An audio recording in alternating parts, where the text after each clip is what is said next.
Hello, welcome to the show.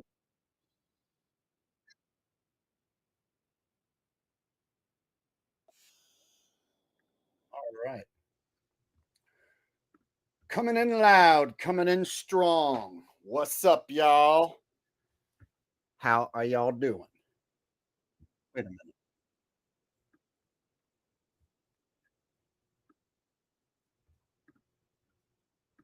Why do I still hear myself? Doesn't make sense. Okay.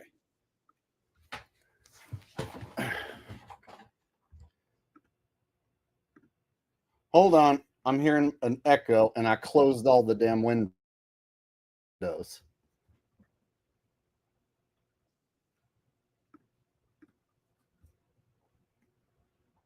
That was weird. That was really weird. I wanted to start just singing an intro real quick. And then my watch page popped on and it started singing my intro. And then like a second and like a third watch page somehow that weren't even open were also singing. So when I shut off my watch page, it kept freaking singing. That is so weird. But I fixed it. All right. So now we can start the show. All right. So let me start off by saying hello to everybody.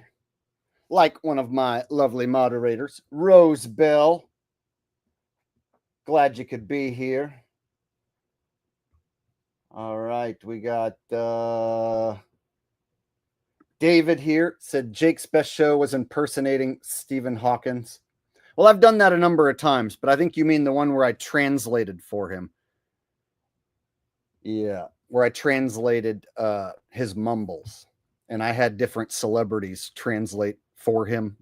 That was a good night. It was a good night where it just all the creative juices got flowing, and somebody came up with a celebrity doing interpreter for Stephen Hawking, and then I just kept doing other celebrities and just went off like, yeah, it was a good time. All right. Jason G says hi to Rose. All right. So hello to everybody. And since I haven't done it in a while, I guess I should probably throw one of these at you, right? What?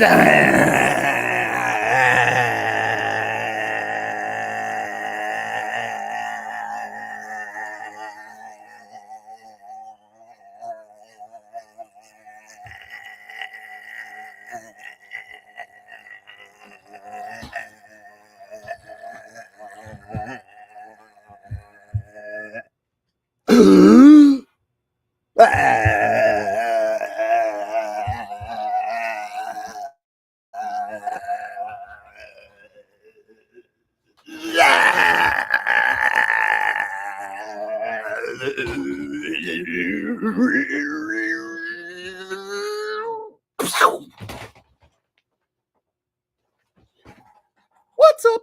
All right.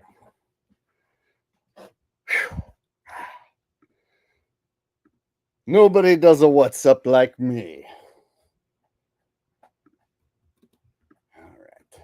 Getting us started with the first super chat of the night. All right. Now the night has officially begun. Lemming in a shiny metal box says, "Good evening, Sir Jake. Pleased to see you.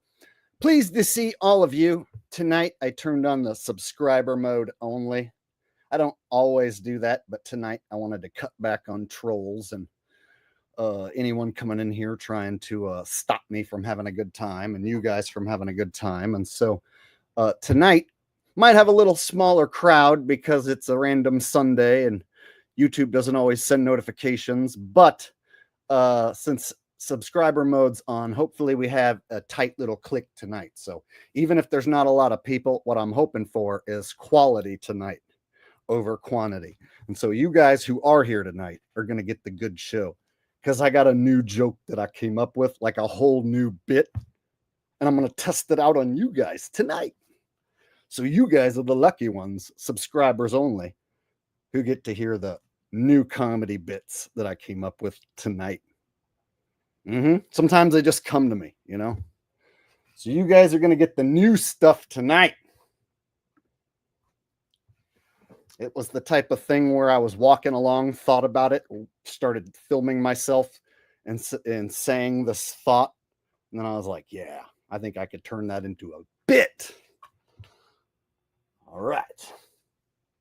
Lemming in a shiny metal box, first super chat of the night. You are a gentleman and a scholar. Thank you very much, sir. Appreciate that. And of course, like always, the super chats do help keep this channel afloat. It is actually the main income that this channel gets is the super chat love. So I really do appreciate it. It keeps this channel going for what? 9 years now? 9 years. Holy shit, cow titty twister. Where does the time go? All right. So tonight I was going to bust some shill balls. And then what else did I have planned? Oh, yeah. Richie from Boston is back. After 4 years, I decided to appeal the strikes that I got. And then what happened was they accepted. I don't know why, but I'm back after 4 long years. I appealed and they gave me my channel back. Here is the email which confirms I am back in business now on my Richie from Boston 2 channel. All right, my main channel is still down, but the Richie from Boston 2 channel is back up and running. I'm not even kidding. That's like basically verbatim his last video. All right. So we'll get into that and show some of the connections that Richie has back to certain individuals and some of the people, you know, who he shows up to hang out with, some of the people he name drops. Yeah, Richie coming back after all this time. Just so happens I keep track of these dudes and what they're doing and who they're talking to and where they're hanging out and shit. They don't know that I know, but I'm going to let all of y'all know tonight. All right.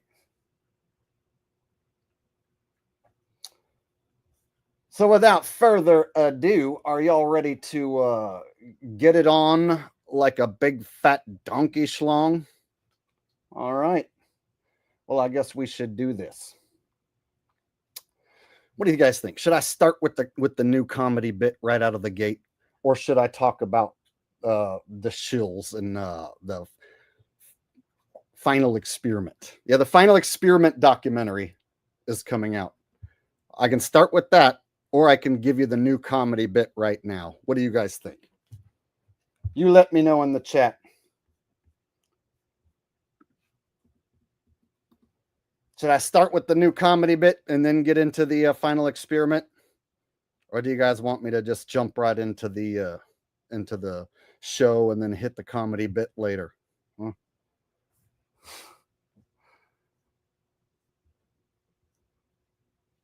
Rose says, I missed the super chat. Did I miss one already?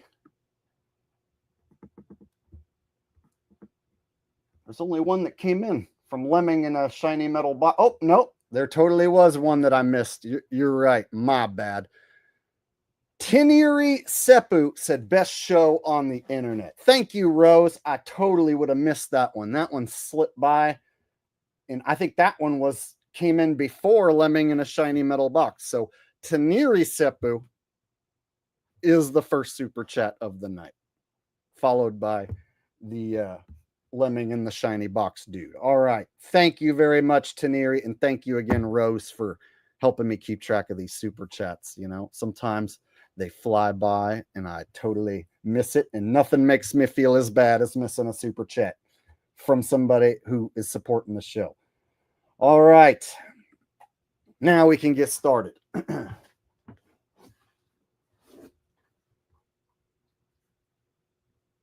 All right. So,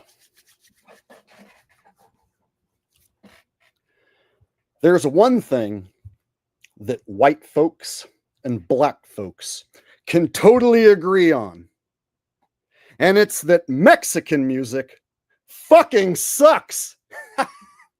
Right? How many black people do you know listen to Mexican music recreationally? Like none. I don't know any black guys who listen to Mexican music. In fact, if I was to ask any black guy, hey, bro, what do you think of Mexican music?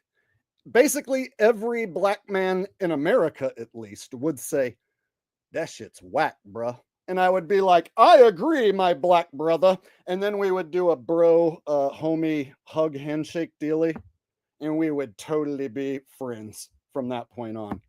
Because we would both agree that Mexican music is fucking ridiculously terrible.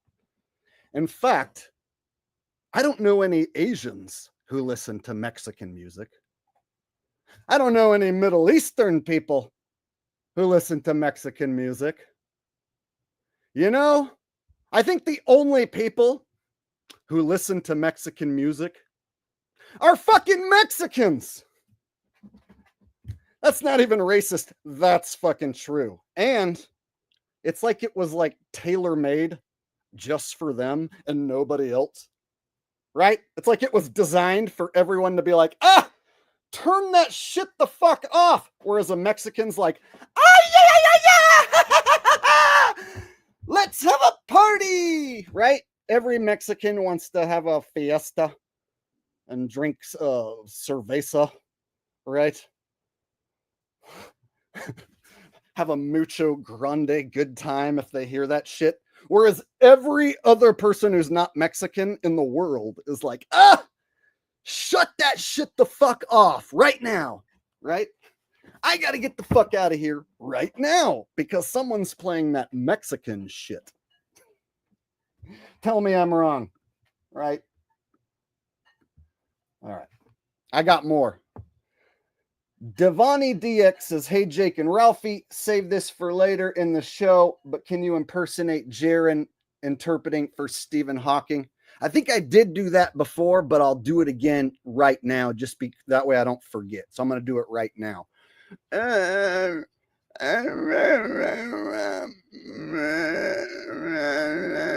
guys, if I can be wrong about the Earth being flat, and this is what Stephen Hawking is saying, you guys. I'm Jeran. I'm always honest, okay?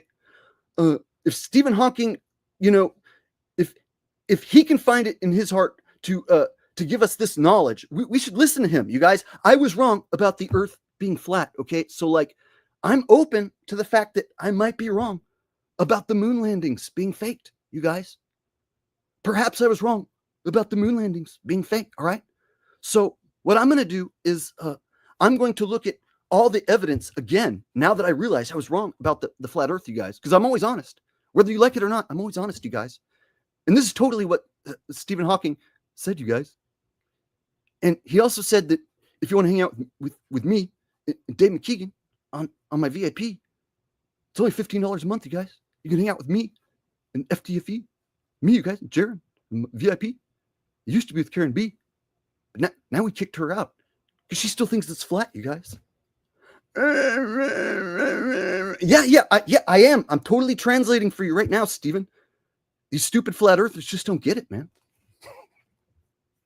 There you go. There's Jeran translating for Stephen Hawking. All right. In the middle of my Mexican music bit, which I'm going to jump back into right now. I'm going to jump back into the Mexican music bit. So check it out. If you're walking down the street or you're in a car, whatever the situation, and you hear doom, doom, doom, like booming bass, and then you hear what sounds like rap lyrics, you don't know who's driving that vehicle. You don't know who's playing that music because there's white people who like rap music, right? There's little white girls who listen to booming, bassy rap music, right? Black people like rap music, of course. And then there's Mexicans who even like rap music, right? And then there's, Asians even. I've heard Asians with booming rap music, right?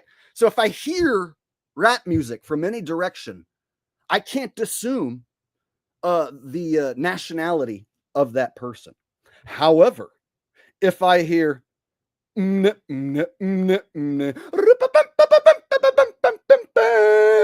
I know right away that's a fucking Mexican playing that music 100% of the time. No need to speculate. It's a fact. If you hear Mexican music, it's a fucking Mexican who's playing it. Whereas if you hear rap music, you don't really know who's playing that shit. Right? Like, all I gotta do is just hear, and I know there's a fucking Mexican playing their shitty ass fucking music, and I gotta go somewhere else. Right? And here's the thing, like, I'm not being mean. That music fucking blows. There's lots of people who have an eclectic music taste. Like, I know dudes who like super hardcore heavy metal, and they also like jazz music, and they like classic rock, and they can even listen to different rap and stuff, but they don't listen to fucking Mexican music. Nobody with an eclectic taste listens to fucking Mexican music. I have never ever seen anyone of any other nationality rocking out to fucking Mexican music. You can take an American heavy metal band and take them like over to Japan, and if they're big enough, a big enough name like Judas Priest or whatever, the Japanese will show up by the tons of thousands to see an American heavy metal rock and roll band, what have you. But you know what Japanese won't do? They're not going to show up to see some fucking Mexican shit. Right? So it's like a Mexican band can't go to Japan and expect Japanese to fucking show up. But a white man playing really loud, scary metal music, oh, they can go to Japan and expect the Japanese to show up. That just goes to show you nobody fucking likes Mexican music except for Mexicans. It's like that shit was tailor-made just for them and nobody else. It's not that you're not allowed to enjoy it. It's that it's like physically impossible to enjoy unless you are like from Mexico or have Mexican relatives who blared it while you were a kid. And then it's like ingrained in your DNA to like shitty fucking music. All right.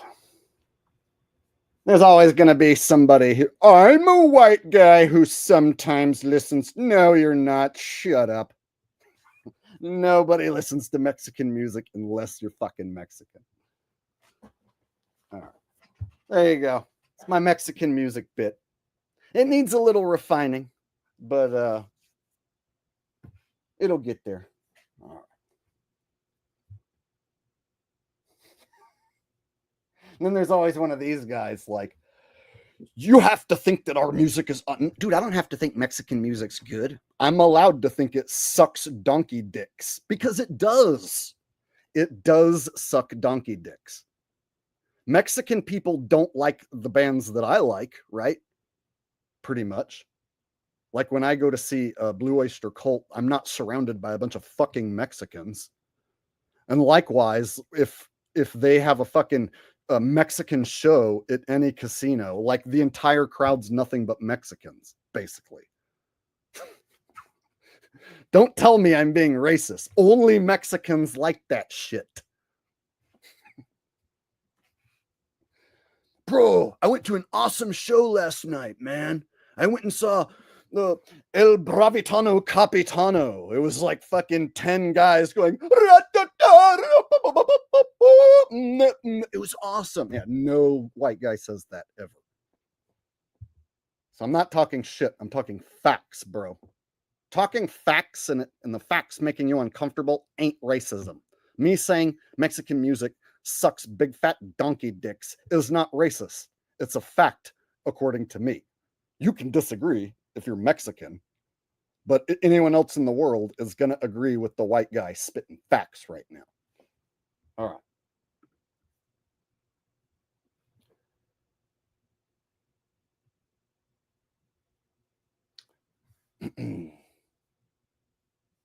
All right. So let's get into the show, shall we? All right. So we got the final experiment trailer. Since I closed all my tabs, it's no longer on screen. So let me go ahead and open that shit back up. All right. All right. So the final experiment is being made into a documentary, just like I told you. It wasn't just an observation. It wasn't just an experiment. It wasn't done by Will Duffy just to settle the flat earth versus globe earth argument in the name of science, yada, yada. No, it was so they could get footage for a documentary. It was so they could get that footage. And that's what they got. So let me dig that shit up real quick.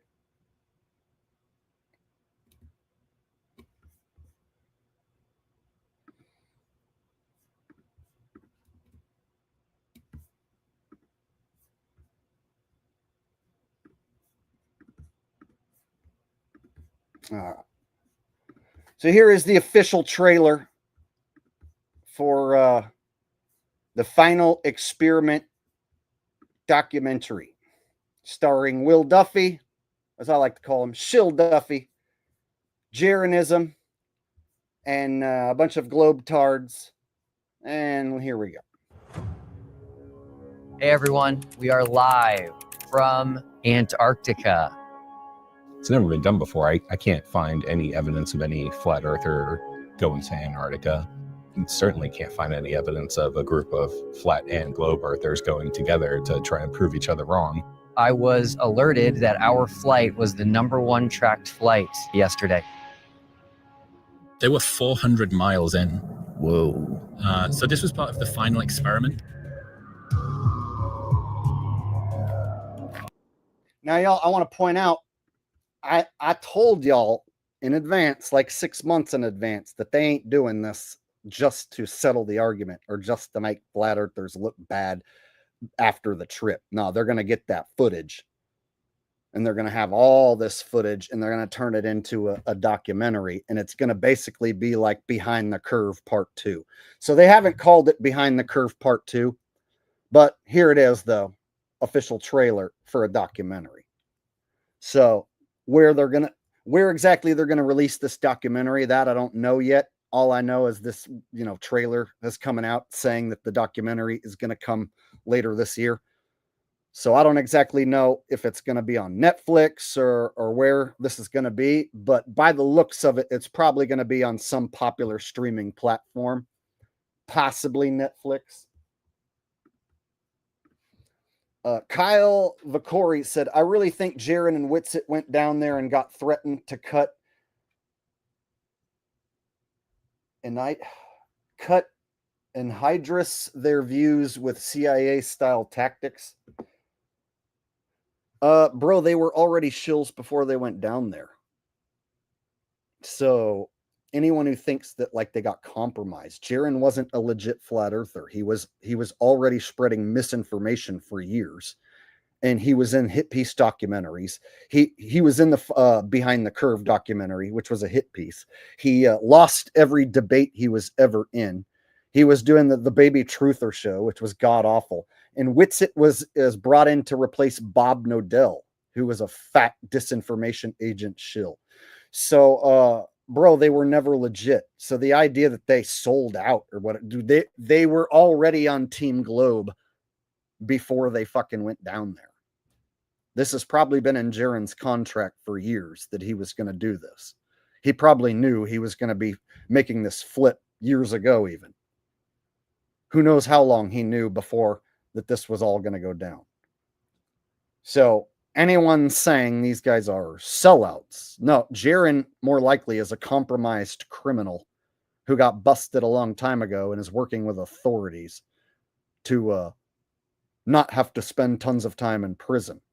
So if you go down for some sort of, let's say, crypto crime, and then the police offer you this deal to where you do CIA work to shit all over the truth community, essentially, to shit upon the truth, to infiltrate and lead the truth community, right? So it makes sense if you're going to lead any sort of movement. You want it to be controlled from the inside. And so they're going to have one of their cronies. And so Jeran, in my opinion, is some sort of compromised criminal of some sort. Doing what he's told. Whereas a guy like Dave Weiss, he's the one who is a millionaire who lives in a fucking mansion in Greenwich, Connecticut, where the average home is $2.5 million. Jeran's the low-level shitbag working with the fucking authorities, pretending to be a flat earther for 10 years. And now they got him running a show where he's interviewing people who used to be flat earthers, who are all shills as well, of course. Thank you, Kyle Vicori. Gary Neubauer says the only thing dumber than believing the earth is flat is believing people other than Mexicans like Mexican music. Okay, I believe the first thing you said is ridiculous. The only thing dumber than believing earth is flat, so you think it's a globe shooting through space? I think that's dumber. If you think that the earth is a globe shooting through space, then I think that's dumber.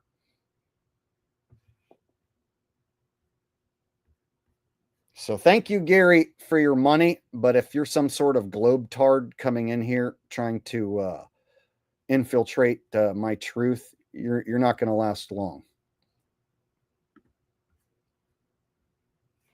Yeah, if you still think that you're on the shooting ball, yeah, why would they have to have compromised guys like Jeran shitting all over the idea? Why do they have to have like 100 different shills pretending to be flat earthers? It's to make it look as ridiculous as possible to repel as many people. And if you're still dead set that it ain't a globe, well, then you end up joining one of their camps. So either way, they gotcha. The last guy they want you listening to is me.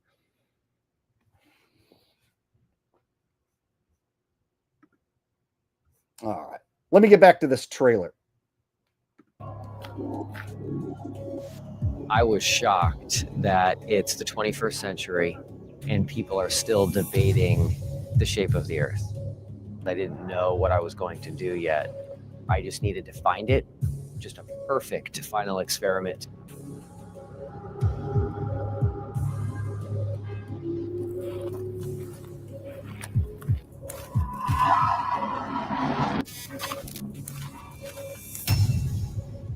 I had heard so many videos from flat earthers stating that Antarctica does hold the key to the truth. I'm here to do the science, to partner with people that want to partner. Hey, look, guys, a guy who's made slander videos about me is going to be in the documentary. MC Toon. Any of you who've ever had a run-in with this guy or ever seen his work, he's an absolute unbearable twat. And the only people that like him are the type of people who hang out online wanting to argue with flat earthers about how the earth is a globe and that the flat earthers are stupid. So this fella on screen is there to entertain all those what I call globe-tards. It's one thing to think the earth is a globe. It's another to hang out online and make fun of them all day long and argue with them for countless hours. That takes a whole nother type of individual. And so this guy on screen has made slander videos about me. Jake lives with his mom in the basement and he eats Hot Pockets and his mom makes him Hot Pockets. He thinks he's hilarious. He'll like insert a clip of Cartman getting Hot Pockets from his mom. And then he'll say, Jake lives with his mom eating Hot Pockets and he thinks the earth is flat. That's the type of fucking twat bag that's on screen who's going to be in the documentary. Has made slander videos about me. How about that? The main flat earther in the hit piece that their documentary here, who turns on the flat earth, wanted to measure my penis and tried to file a false restraining order against me. Oh, and then this guy here who represents the good guy side, the globe side, right? Oh yeah, this guy here fucking slandered me and said that I live in my mom's basement and eat fucking Hot Pockets, right? Just made that shit up to his audience. And these are the people who are in the big documentary, of course. People who've fucking slandered me over and over again, only for pointing out the truth. Do the science to partner with people that want to partner. I think people look back on of us going as something that is special. I got Simone coming in with a super chat saying hi to me and Ralphie and everyone. Speaking of Ralph, let me go ahead and get Ralph's TV time out of the way, or camera time, I should say. Come here, Ralph. You got someone saying hi to you, Ralph's. There's the baby Ralph. Getting bigger and bigger every day, of course. Look at this biggie baby. Look at that biggie baby. You the biggie. Who's a biggie?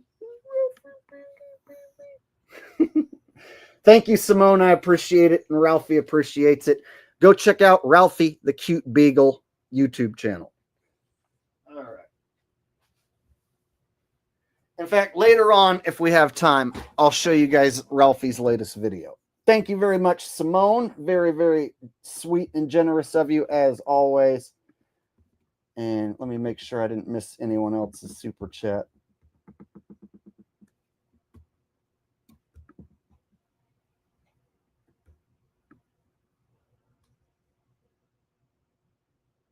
All right, got it. Okay.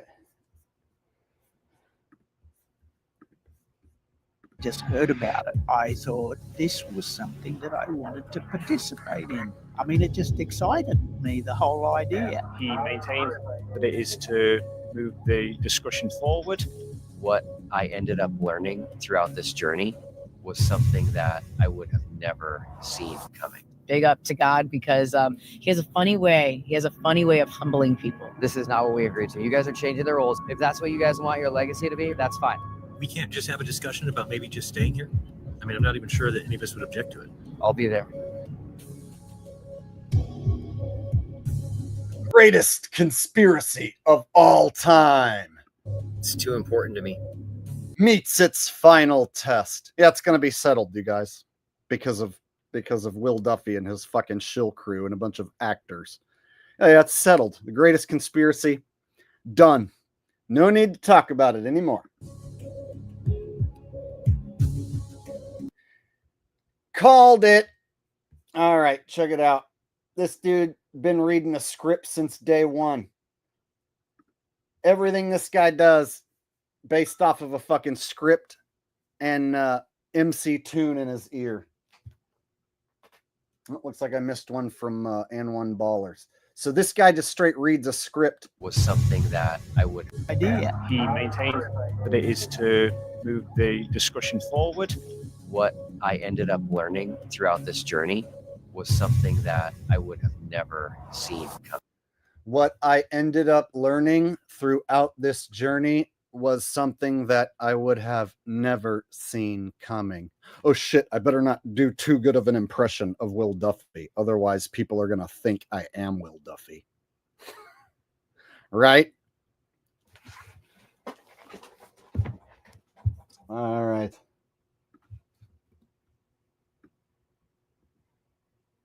Here's how you know I ain't Will Duffy.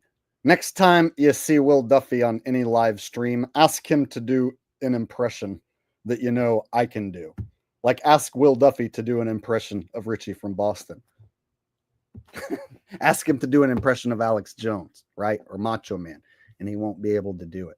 Proof that I'm not Will Duffy. Some of you guys need the proof, so just telling you how to obtain it. All right, Zach W. said, I remember before TFE, Austin and Jeran said they have final cut so they won't look stupid. Yeah, Witsit has basically disappeared. He's fucking MIA. He did like one live stream when he got back, or maybe two, where he looked like high out of his mind and was like all sweaty and twacked out looking. And then this video surfaced of him like arguing with his wife. But it's all, the audio's all cut up, so it's very strange. And then he's disappeared. So he's basically MIA. Makes me wonder if like when he got back, he just like took his money and he just doesn't want any, he just ashamed and doesn't want any attention on him or what? Okay. N1 Ballers. I got a super chat that I missed from N1 Ballers. That's what Rose is texting me. So let me go back and snatch that. N1 Baller says there's a lot of Hispanics that love Mexican music. Yeah, that's what I said. Yeah, people who are Mexican like Mexican music. And then I guess you could say maybe some people from Spain like Mexican music. But other than that, nobody else does. Black people don't like it. Asians don't like it. I don't think that Native Americans like it. Now, some would argue Native Americans are Mexican, but I would argue there's a bit of a difference if you go to a fucking reservation. They have their own poor ass ghettos and hoods. So I would argue that nobody really likes Mexican music except for Mexicans. And if you go to a Mexican show, it's only Mexicans there. You would be like the only white person or the only black guy if you went and you weren't Mexican. All right. Glad we got that out of the way. Okay. So the final experiment is made into a documentary. I think it just said coming soon. Check it out. A realm-wide experience. That's a weird way of putting it. Coming soon. So they don't even give us a date. It just says coming soon. All right. And just to show you guys, Jeran's channel has been dying out each week. He's getting less and less views each week. Look at this. Only 1.7 thousand views on this trailer on his channel. He's lost thousands of subs. His videos are tanking. Look at this. This 4,000 views, 1.7 thousand, 700 views. Ha! Can't even break 1,000, Jeran. Will I debate Flatzoid? 3,000 views. Flat Earthers on Facebook, 3,000 views. Oh, look, he wants you to fucking buy his VIP shit so you can listen to him hang out with Will Duffy, former Flat Earthers and Globetards. Oh, yeah, I want to pay to hang out with Jeran as a VIP in fucking Will Duffy in fucking some former Flat Earthers. Oh, yeah. Former Flat Earthers. Let me tell you something. Anyone going on Jeran's program saying they used to be a Flat Earther was never a real Flat Earther. Furthermore, if you were a Flat Earther for 10 years and then you decided you were wrong, are you going to start a show how you used to be a Flat Earther and then attack Flat Earthers from that point on? All the people who supported you? He's basically attacking all the people who supported him for the last decade and now trying to cater to an entirely different audience of Globetards. And that's starting to die out. They're losing interest because people don't want to spend 5 to 7 hours listening to Jeran on a Friday night talk about how he used to be a Flat Earther and he's angry. Like, who would do that? If you decided you were wrong about something after 10 years, you'd probably like shut up about it, rethink your whole position, right? Maybe move on to talking about something completely different. Or would you start a We Used to Be Flat Earthers show and then create AI music about used to being Flat Earthers? Jeran has went as far, y'all, I'm not even kidding, to create have AI create on his behalf used to be Flat Earther music. So now he's got these cringy AI rap songs that's like, yo, we used to think that the earth was flat, but now we know that the earth is a globe and we're never gonna think it's flat no more. It's like shit like that. Yeah, we used to think that the earth was flat, and then we found out we was wrong. Wiki, and now we back on the globe again. What? You know, shit like that. It's like, dude, you created AI music to get people back on the globe? What a fucking loser. Not even kidding. So, without further ado, let's jump into some of that action. So, if I go to Jeran's live streams, and you're going to see this shit's tanking just as bad as his videos. Look at this. The WWF show. The We Were Flat show. Dude's doing the We Were Flat show. And look how many people he got. Oh, he got 2,000 people. 2,000 views to watch. Whoa! We Were Flat show. He uses the old WWF logo from the Attitude Era. He just jacks the WWF logo, and then he calls it the We Were Flat show. And then he interviews someone, and they talk about how they used to be flat earthers and how they were just so stupid for being tricked. What a fucking CIA operation if I ever saw one. I can't say for sure it's CIA, but you guys get what I mean. Like, this is one of the most obvious fucking psyops in the truth community ever. A We Used to Be Flat show. And look, it's tanking. Fucking tanking. All right. Whoop. I don't even know what that was. All right.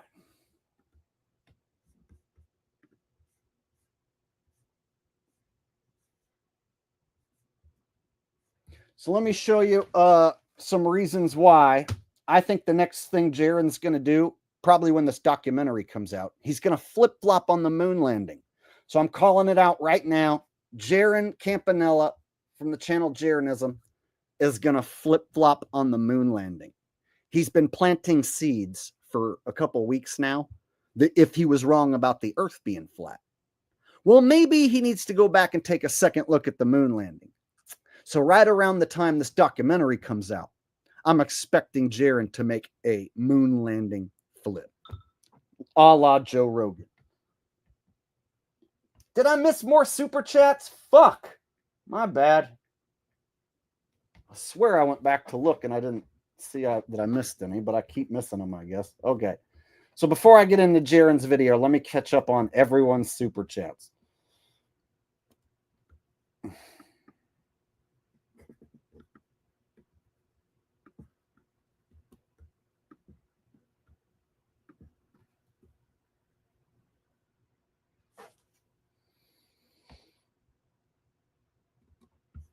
Lint away air duct cleaning, says Jake with a bunch of E's. Thank you, bro. All right. I appreciate that. Lint away air duct cleaning. The best damn lint away air duct cleaning business this side of the Mississippi. And no, he didn't pay me to say that. Or did he? I say that every time that he gives me a super chat. Shota Seb said, as funniest guy on planet. Bro, how are you going to start off by calling the Earth a planet? I'm going to have to turn on the air conditioner. Getting worked up. As funniest guy on the flat plane, can you sort South Park, Family Guy, Simpsons from best to worst?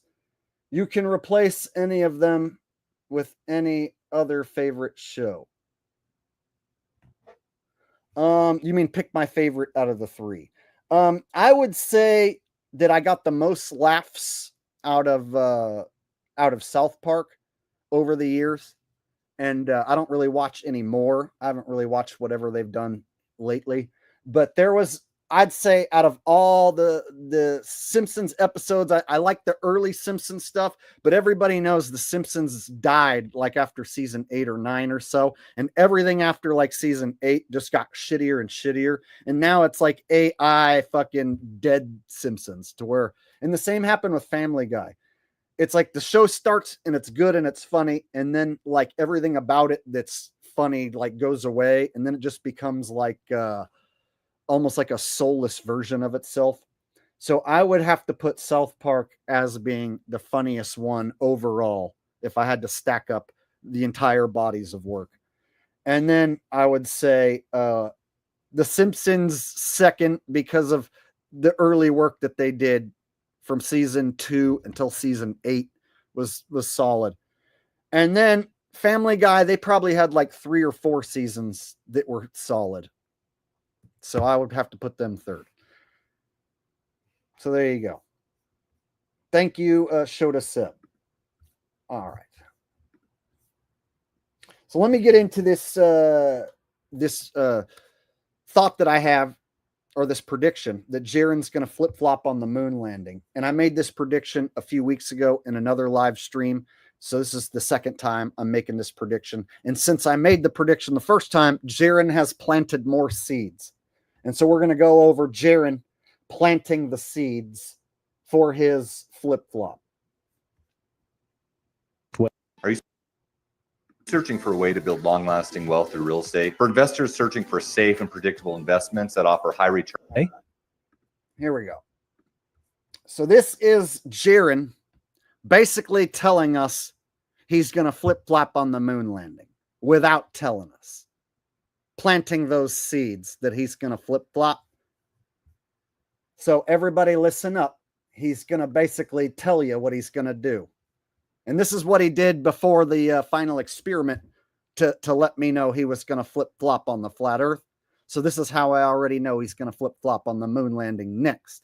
Probably around the time the documentary comes out and he gets a bump in views. For us to do that. Okay. And I mean, it's difficult to get people out of that belief because of the cult. And that's why we call it that. Right. And they jumped me, and people don't want to be the next to be jumped. Hold on, I think I started it in the wrong place. 154.06. I got it time stamped so that I wouldn't lose the spot. Here it is. Spacewalk. It's very possible. So I think we might need to do that again for Apollo, because I do think a bunch of things have been scrubbed. There is no footage of, for instance, the ISS. I'm sorry. There is no footage of the rover on Apollo 17 with people on it. Again, to me, I think there's reason for that. I think that I know why that is, but we're going to talk about that with Dave. We're going to let Dave also tell us why the moon landings are real. I'll kind of give a little presentation of why I think they're not. And then we'll provide him his evidence. Well, he's already got some of it. He's working on it. And then he'll try to refute it. And then people can choose for themselves. But so Jeran's going to give reasons why he thinks the moon landing is fake. And then Dave McKeegan, a known globetard who went to Antarctica with him for the final experiment, he's going to give reasons why the moon landing is real. And then people can decide for themselves. Well, who are these people? The only people watching him are hate watchers and globetards at this point.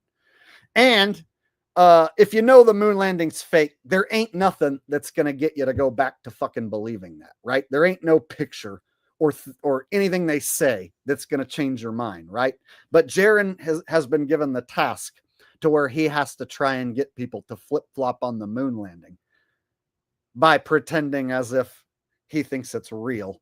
And he's going to do that right around the time that the documentary comes out, is my guess. But here's the seeds being planted. Listen up. One thing I've noticed, and it's just something that's kind of a little bit weird, is I've been asking people to please provide me with their best evidence for the moon landing being a hoax. And all I get is people messaging me saying, of course it's a hoax, of course, because there's no technology back then that can do that.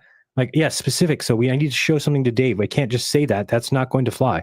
Whoa, that's all people sent you, Jeran? And all I get is people messaging me saying, of course it's a hoax, of course, because there's no technology back then that can do that. Like, yeah, specific. So I need to show something to Dave. I can't.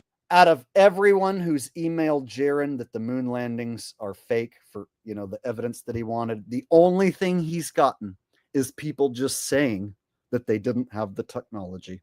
And of course it's a hoax. Nobody could send him a single little picture or anything. Wow. Okay. There's this thing on my shirt. I don't know if you guys have ever seen this. Hey, Jeran, are you telling me since you went to fucking Antarctica and you sucked Will Duffy's dick in Antarctica for 24 hours straight while looking at the sun, and then you drank his jizz, you're going to tell me that now this thing landed on the moon for sure, buddy? And you're going to tell me there ain't no evidence? And you're going to flip-flop? Okay, Jeran. Do I need to pull up this image and start zooming in? Guess what, guys? So because Jeran saw the sun go in a circle in Antarctica, this now landed on the moon. And there's no evidence that he can find that says it's fake, that's good. Yet he's going to represent the side that says it's fake. But nobody's been able to email him anything. Hey, Jeran, do you need me to email you a picture of this, you dumb fuck? Do I need to email him a picture of the lunar module and then just zoom in on certain sections? Right? Okay. I can give you some evidence, Jeran. Yeah. There it is. You know damn well if I zoom in on the pictures from NASA's website of what's on my shirt, it's going to look like a fucking piece of shit. We're going to see curtain rods. We're going to see tarps. We're going to see tinfoil. We're going to see scotch tape. And you know what Jeran's going to have to say? Oh, I went to Antarctica with Will Duffy and saw the sun, so therefore it's expensive space Teflon and expensive space gold foil, you guys. I'm Jeran, I'm always honest. He's going to flip-flop on the moon landing, and then he's going to have to pretend that this fucking shit landed on the moon.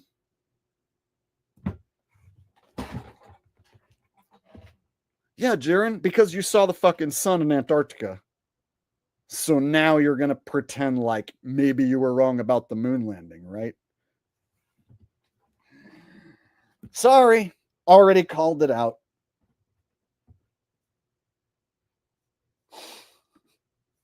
Decran4D said, a telescope and my own eyes prove it. Prove what? I don't even know what you're saying, bro. A telescope in your own eyes prove what? Now you're going to have to clarify what you're saying, because I don't want you to go up saying some dumb shit, because there's globe earthers who say, I know Earth is round because the moon is round and the planets are round, so therefore we must live on a round thing. So I hope you're not saying something like that. And I hope you're not saying that you see stuff that they left from the moon missions on the moon with a telescope, because no, you do not. I hope you aren't saying that, buddy. Please tell me you're not saying that.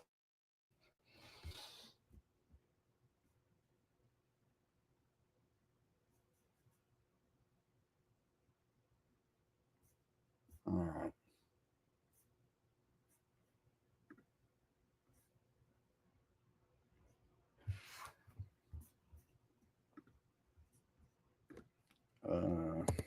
Let me pull up just the lunar module just to have it in the background for when Jeran is talking. I can always just pull it up. You know what I'm saying?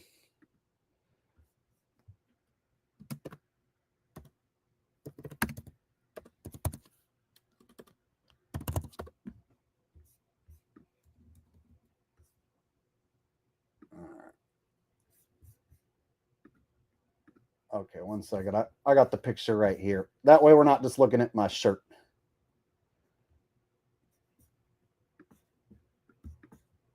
I'll just upload it as a banner.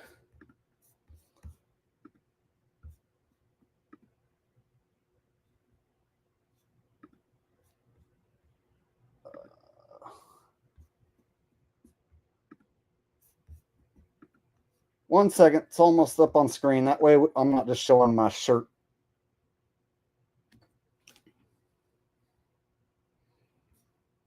Here we go. Bingo. Right? So Jeran is going to have to take the position that this thing is a well-built spacecraft that totally made it to the moon because he drank Will Duffy's jizz. Because he saw a sun. Now he's going to take the position that that shit's real. You guys, I was wrong about the Earth being flat, so I guess I was wrong about the moon landing.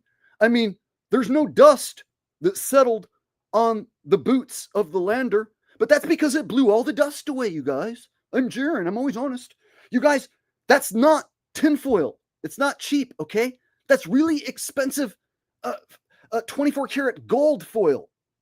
That's like the most expensive space foil, you guys. I'm Jeran. I'm always honest, okay? I would never lie. That's not a tarp. Those aren't curtain rods, okay?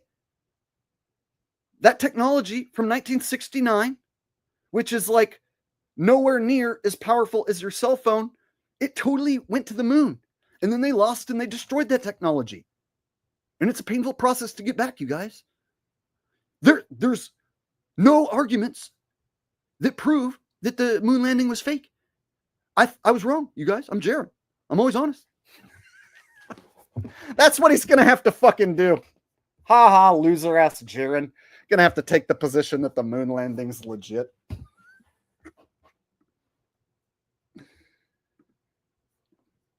All right.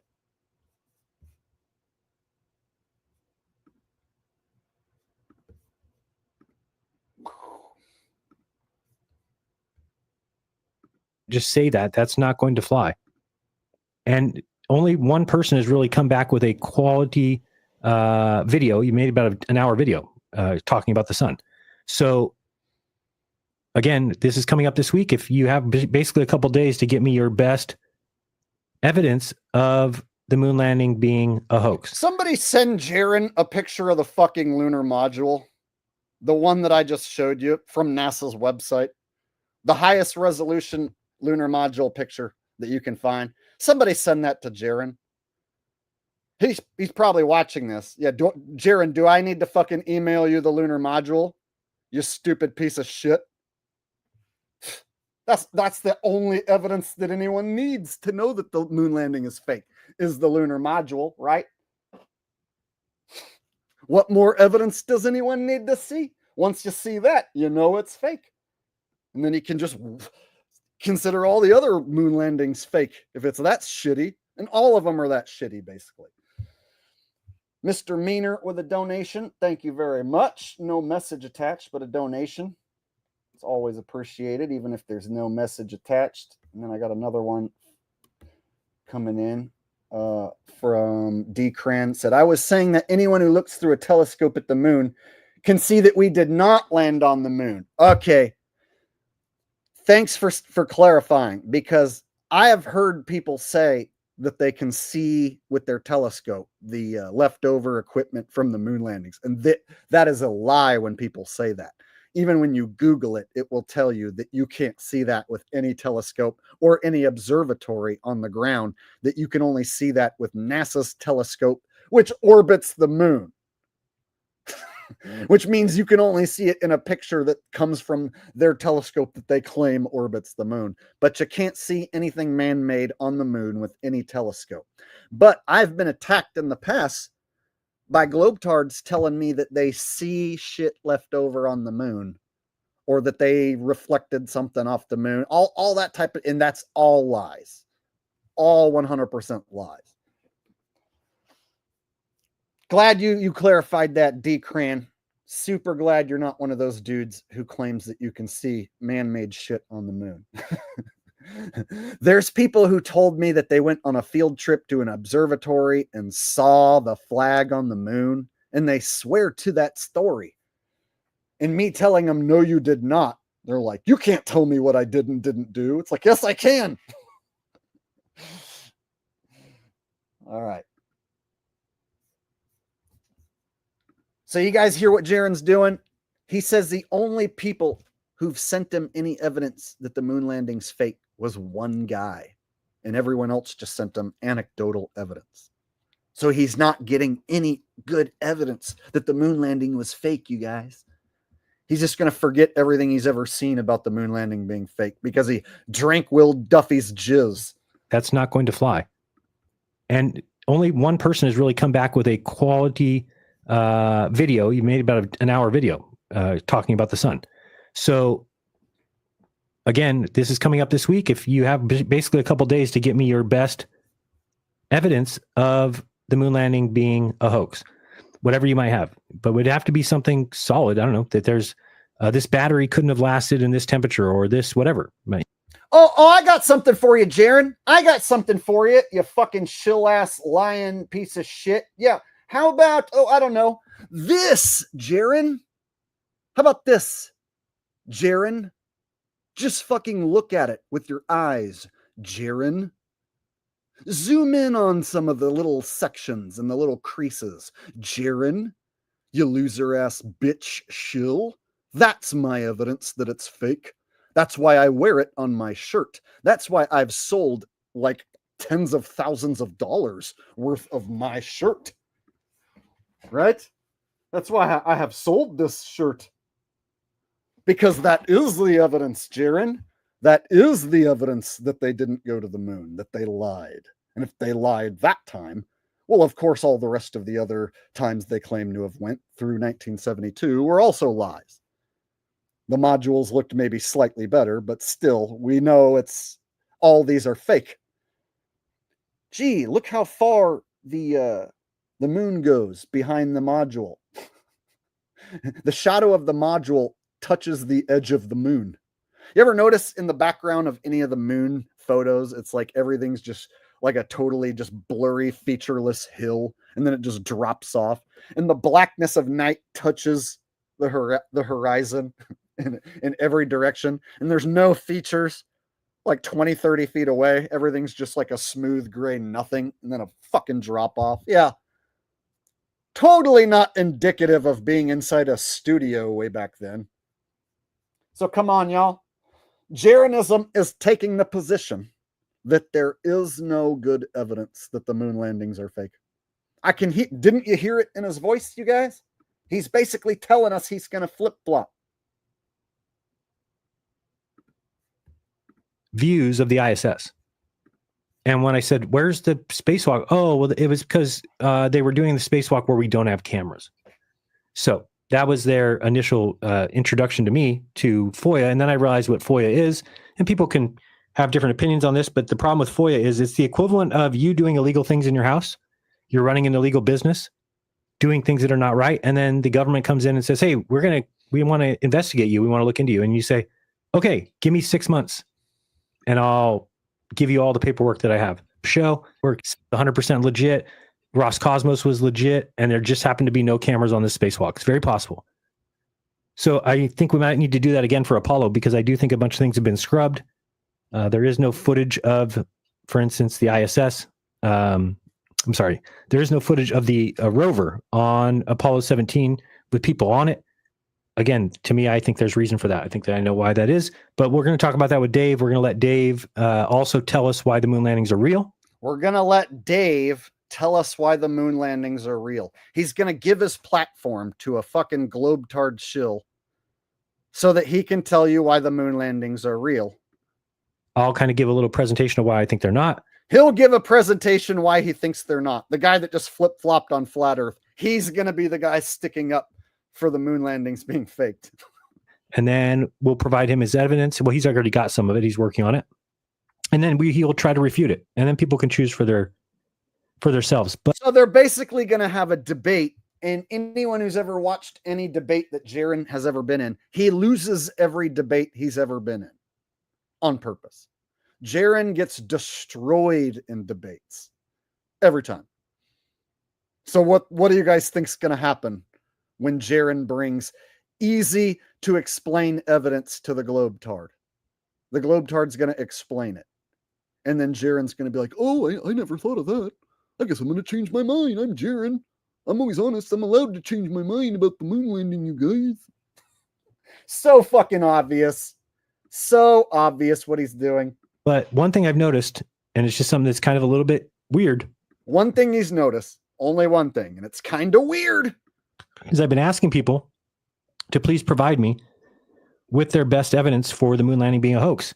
He's been asking people to provide the best. Jeran, there's been fucking countless videos made about the moon landing being a hoax, and you've watched a shitload of them over the years. So why are you just now asking your subs who are now globetards to give you the evidence? All your flat earther conspiracy subs left you, and now you have globetard subs.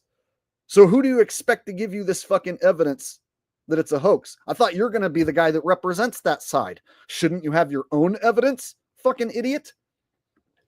And all I get is people messaging me saying, of course it's a hoax, of course, because there's no technology. And all he gets is people saying, of course it's a hoax. Not one person was smart enough to send them the fucking image that's on screen. Somebody send Jeran Campanella this image on screen, please. And Jeran, if you see this, yeah, this image on screen, dumb shit. That's the evidence. Technology back then that can do that. Like, yeah, specific. So I need to show something to Dave. I can't just say that. That's not going to fly. And only one. Show him what's on screen, and then he'll do what every globetard does, and he'll claim that it's a wonderfully made spacecraft and it did its job, and that it doesn't matter what you think it looks like. And if you think it looks fake or crappy, that doesn't matter. That's what they do. If you show this to any globetard who's sworn to protect the globe, here's what they do. It doesn't matter if you think it looks like a piece of crap. I think it looks like a lovely spacecraft, and it did what it was supposed to do.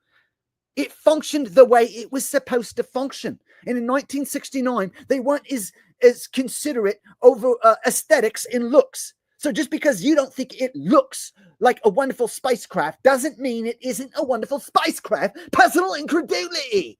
That's what they'll fucking say. Verbatim. If you show any globetard this, they take the position that all that shit is expensive and it worked perfect. That's what Jeran's gonna have to do very soon. You guys, I'm Jeran. You know, I'm always honest. I thought that the moon landing was fake for longer than I thought the Earth was flat. I was a moon landing denier for like 20 years. And you know what? I was wrong. We did go to the moon. He's gonna say we. He's going to include himself and say, I was wrong. We did go to the moon. You heard it here first. Jeran is going to say the words. I was wrong, you guys. I'm always honest. I'm Jeran. We did go to the moon. All right. Let me get rid of this banner now that I've made my point. And it looks like I missed the super chat. So let me rustle that up.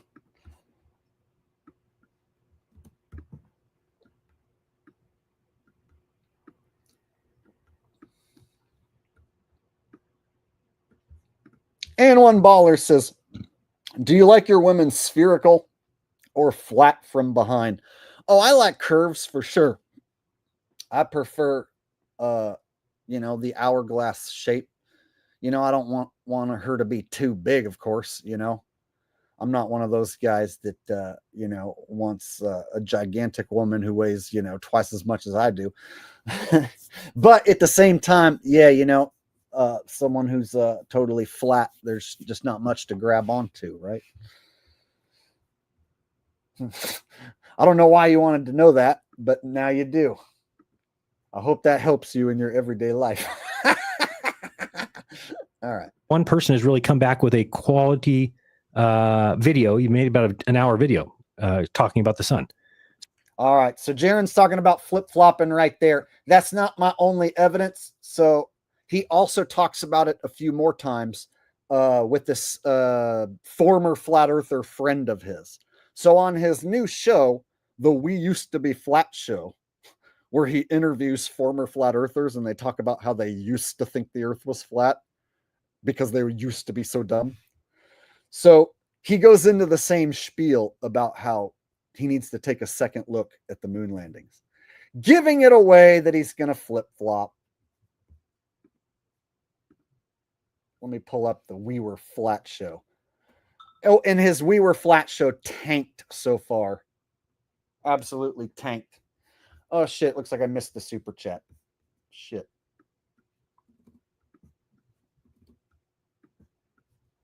From N1 Ballers again.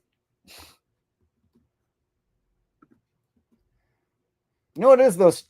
Those smaller ones don't stay up on screen, and they don't in StreamYard give me any notice that you're sending it. Whereas the ones that are like $5 and above, it shows up on my screen. So like these smaller ones on my end, they don't show up. So sometimes I miss them. But I got Rose here to remind me just in case I miss it. Oh, and I did read that one. I did read that. Okay. Shit. And then Mr. Meaner. Okay. No, there's a new super chat that's coming in. My bad. From Javid. Okay, said your dating app video is doing well. What's your opinion on passport bros as an alternative to finding love? Passport bros. All right, you lost me on the last part. My dating app video, or you know, about how the dating game is fucked. Yeah, that video did do well, and so I'll probably, you know, try and upload more content like that. But that kind of stuff has to just come to me. It's like I can't just go out tomorrow and have another spiel ready like that. It just kind of has to happen. I have to think of it and then spit it out. So that stuff will just spontaneously happen, I guess. And then what is my opinion on passport bros as an alternative to finding love? You mean like going overseas and like finding a woman in like an Asian country, or like is that what you mean by passport bros? I'm not sure what you mean by passport bros. That's where you lost me. That's not a term I'm familiar with. My alternative to finding love is me being lonely and single. That's the alternative.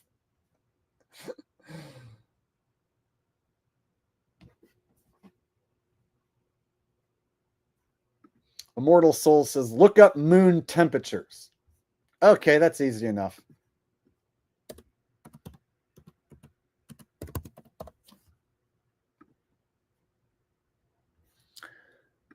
Okie doke. Very simple Google search for moon temperatures brings up the lunar exosphere is way too skimpy to trap or spread the sun's energy.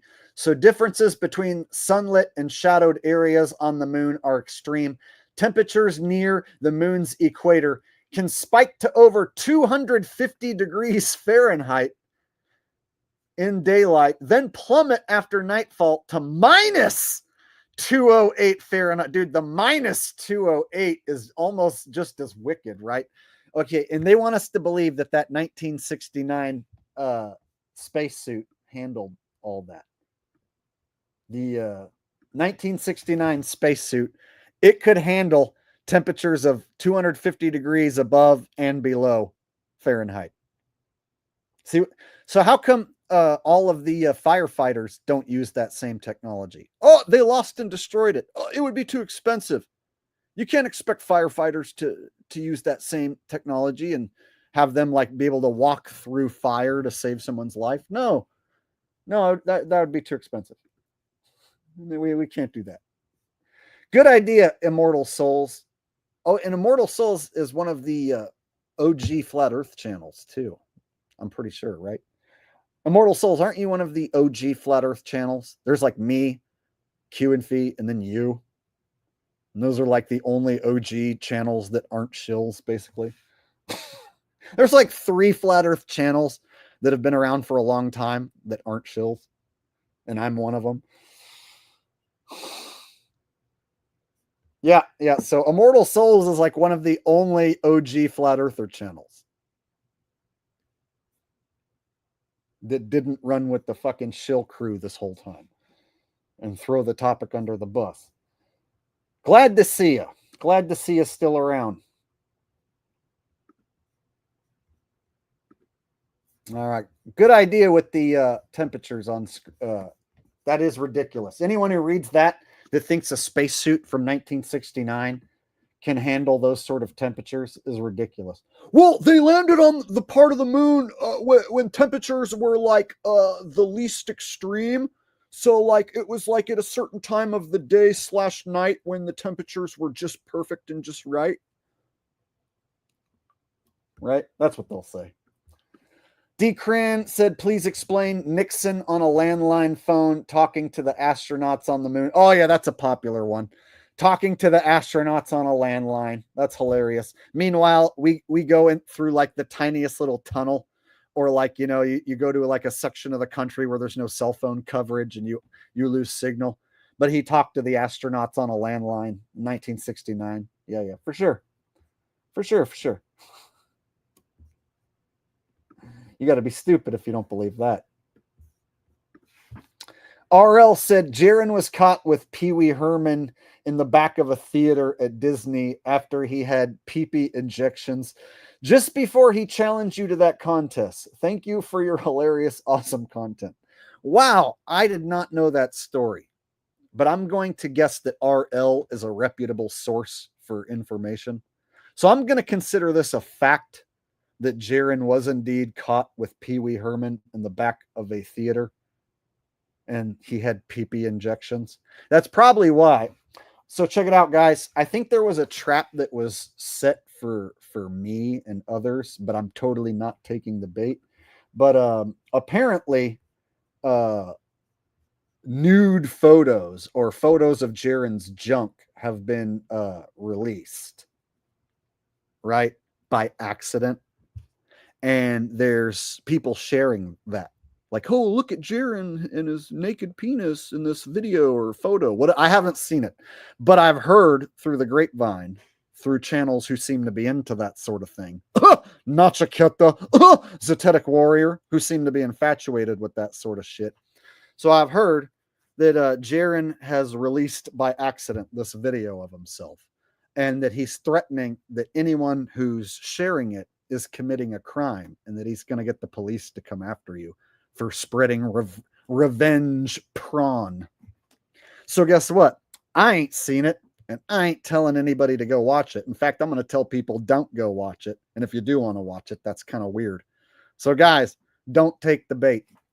Jeran purposely released a penis picture or video on purpose, or multiple videos, whatever. I'm not totally sure. But apparently he's making the threat that if you share it, you're committing a crime. So I think that he was expecting guys like me to pick it up and run with it and share it. Not going to happen. I'm going to say the opposite. Jeran released it on purpose. Jeran wants people looking at his penis because he's infatuated with his own dick. And I think it was some sort of trick to try and get me to share it so then he can claim I'm some sort of criminal, maybe even have police come at me somehow, or get my channel taken down or something. Not falling for it. So if anyone's dying to go find that video, apparently it's out there, but I ain't looking for it, and I don't suggest anyone go watch it. So if that was bait that was set up for me to take, not taking it.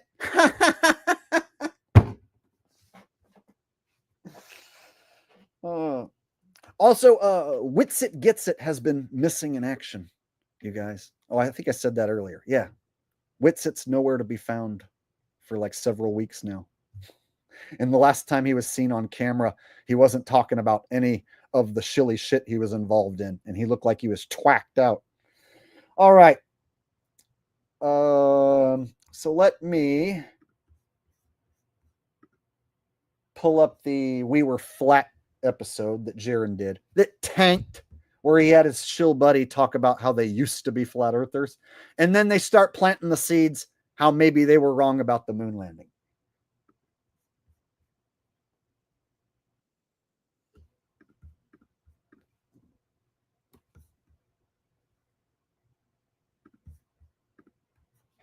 All right, so 1950. There's like 3 different time stamps I'm going to hit. And after this one, you guys are going to know for sure Jeran's going to flip on the moon landing. He's going to make it clear as day, y'all. All right. So this is, in my opinion, the best evidence that Jeran's going to flip, even better than what I already showed you. Because he's bringing it up multiple times on multiple shows. And in this show, he brings it up like 3 times in like an hour and a half. Check this out. Nah, I was in deep, Yeah, bro. I thought we had the truth, bro. Yeah, that's the scariest part. The scariest part is I think I even said at one point about the moon landing, like I would bet my life on it, which, you know, you're like, now I'm thinking like, nope. Yeah. Now I'm not doing that. At one point, he would bet his life on the moon landing.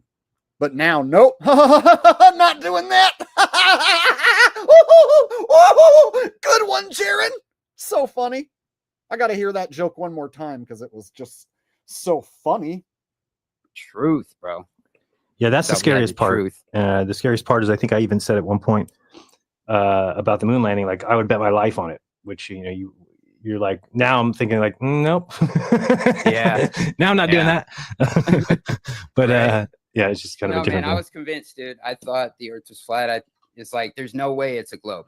I Yeah. would look at other things before it was even a globe. Like I wouldn't even listen to people. Dude, this right here was the WWF's Attitude logo, and then they got sued by the World Wildlife Foundation, and they came to an agreement that the World Wildlife Foundation gets to keep the WWF, and that WWE changes their name to World Wrestling Entertainment, right? So that was the switch from WWF to WWE. It was back in like the early 2000s, I want to say, that it changed to WWE. And so he's using the old logo. So I bet you in some way or another, there's got to be some sort of trademark infringement. I don't know if this little shit show, this little bomb of a show is big enough for them to like get told to stop or get a cease and desist, but there's probably some sort of copyright infringement. If anything, it's fucking lame to have a show called We Were Flat and then steal the Attitude logo and then interview people who used to be flat earthers is fucking retarded. That's why nobody's watching it. That's why this first episode got 4,000 views and the second episode only got like 2,500 views. I'll bet you every episode systematically just tanks worse than the last one. Right now, everything Jeran does is tanking. He's going to get a little bit of a bump in views when he flip-flops on the moon landing. But once that bump in views goes back down, he's done. And then he'll probably flip-flop on the fucking space station too. But after that, dude, nobody's going to give a fuck about him anymore. He's just going to be that dude who flip-flopped on everything.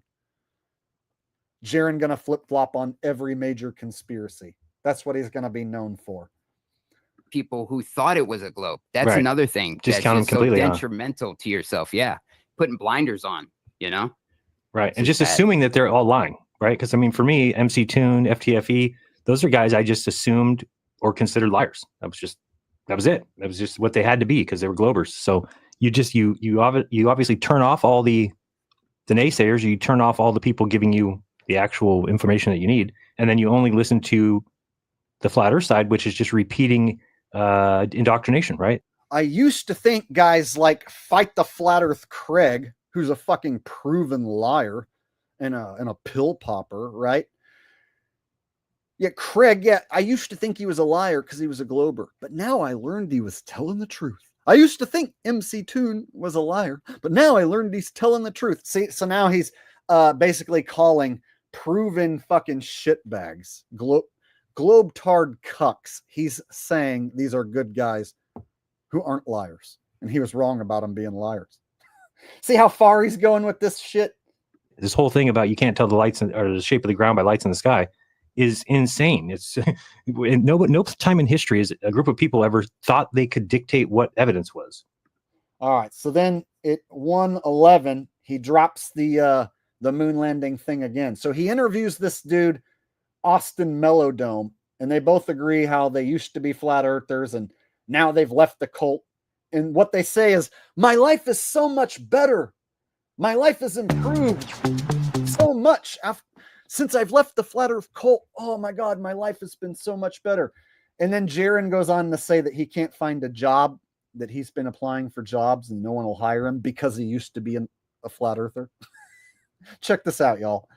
Watch. We're just a couple years away from AI really being pretty indecipherable from reality. So now is the time to get on the right side of your belief because you're going to be stuck there. And I don't think flat earth is the place you want to be stuck. Just coming from me, I've already dropped 4 resumes at 4 different places. I have not received one phone call. Now, he's dropped 4 applications. Jeran needs a new job, you guys, because his channel just isn't pulling in enough money anymore. Oh, he's just not making enough money now being a fucking shill bag, apparently. So he needs to go get a regular job. And he's put in 4 applications, you guys, 4 whole applications, and no one's hiring him. And you know why? Now, the reason for that is because any company is going to search my name on the internet, immediately see I'm everywhere, and they're going to immediately put my resume in the trash. Because they're going to go online and see that he's all over the internet. He's a former flat earther, and they're just going to put his resume in the trash. Oh, Jeran can't get a job. He applied to 4 jobs, and because they looked online and found out that he used to be a flat earther, they won't hire him. So you better not become a flat earther, because you won't ever get a job ever again.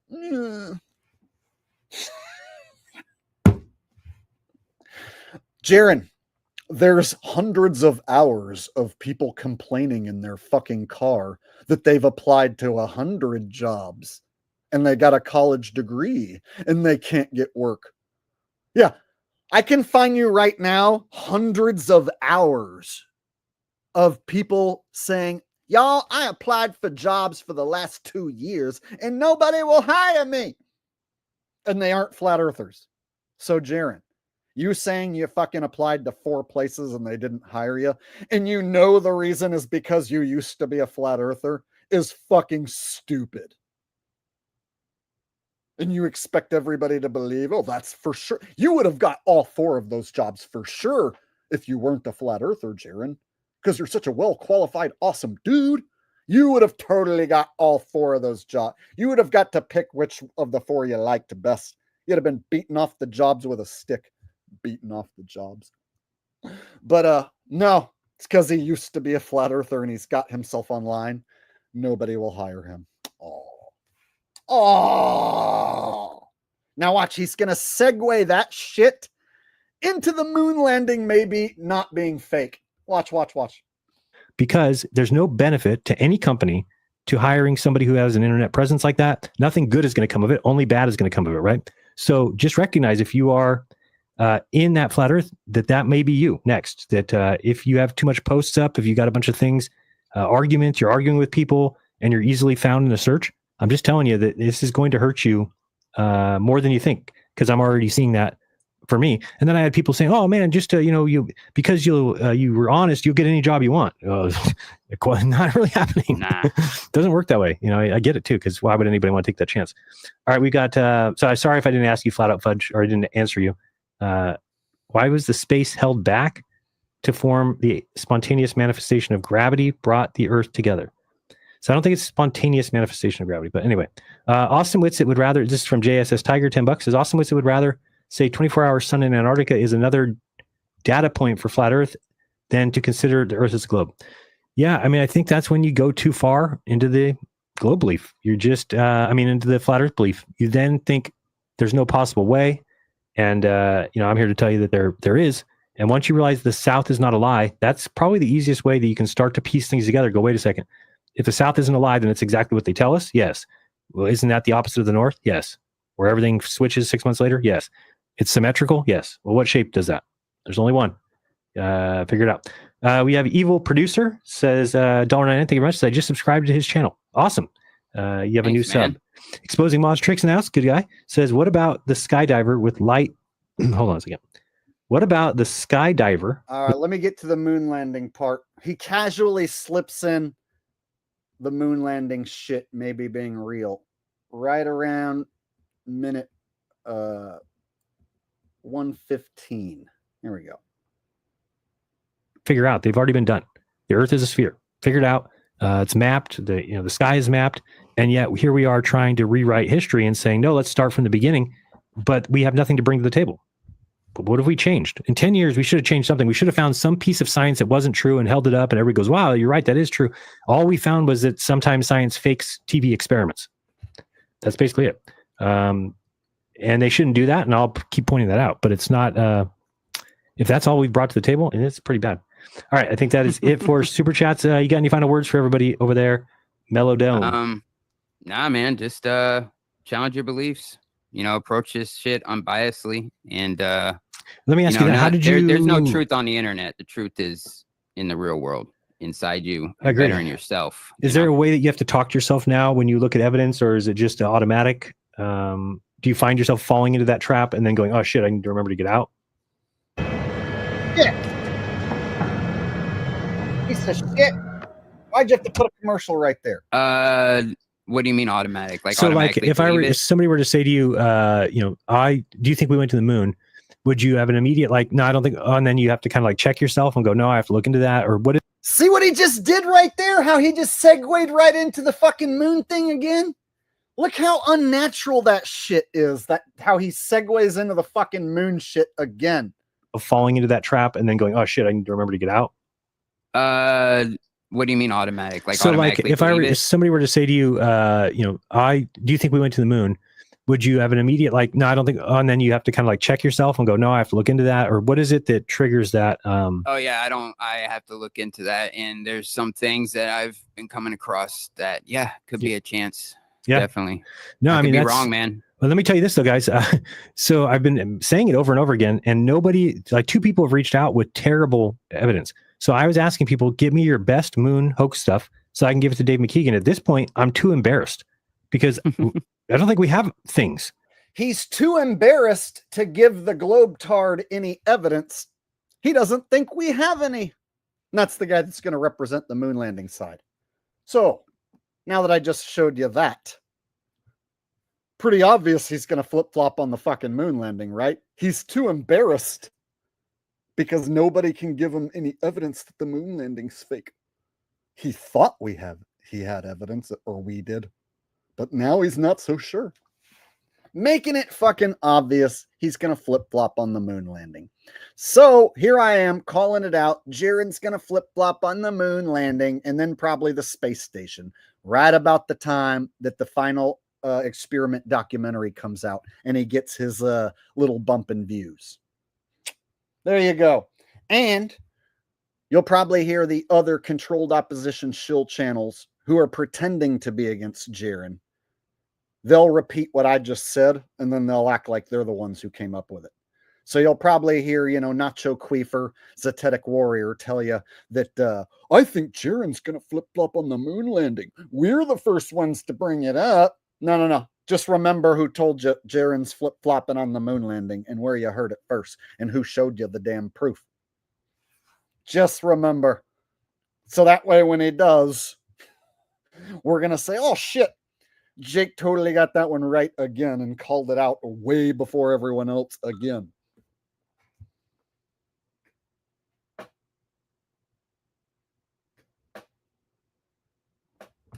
Looks like I'm getting a text from Got Dirt in chat, Kenny. He's saying he'll add me to YouTube Premium so that I don't have to have the commercials going.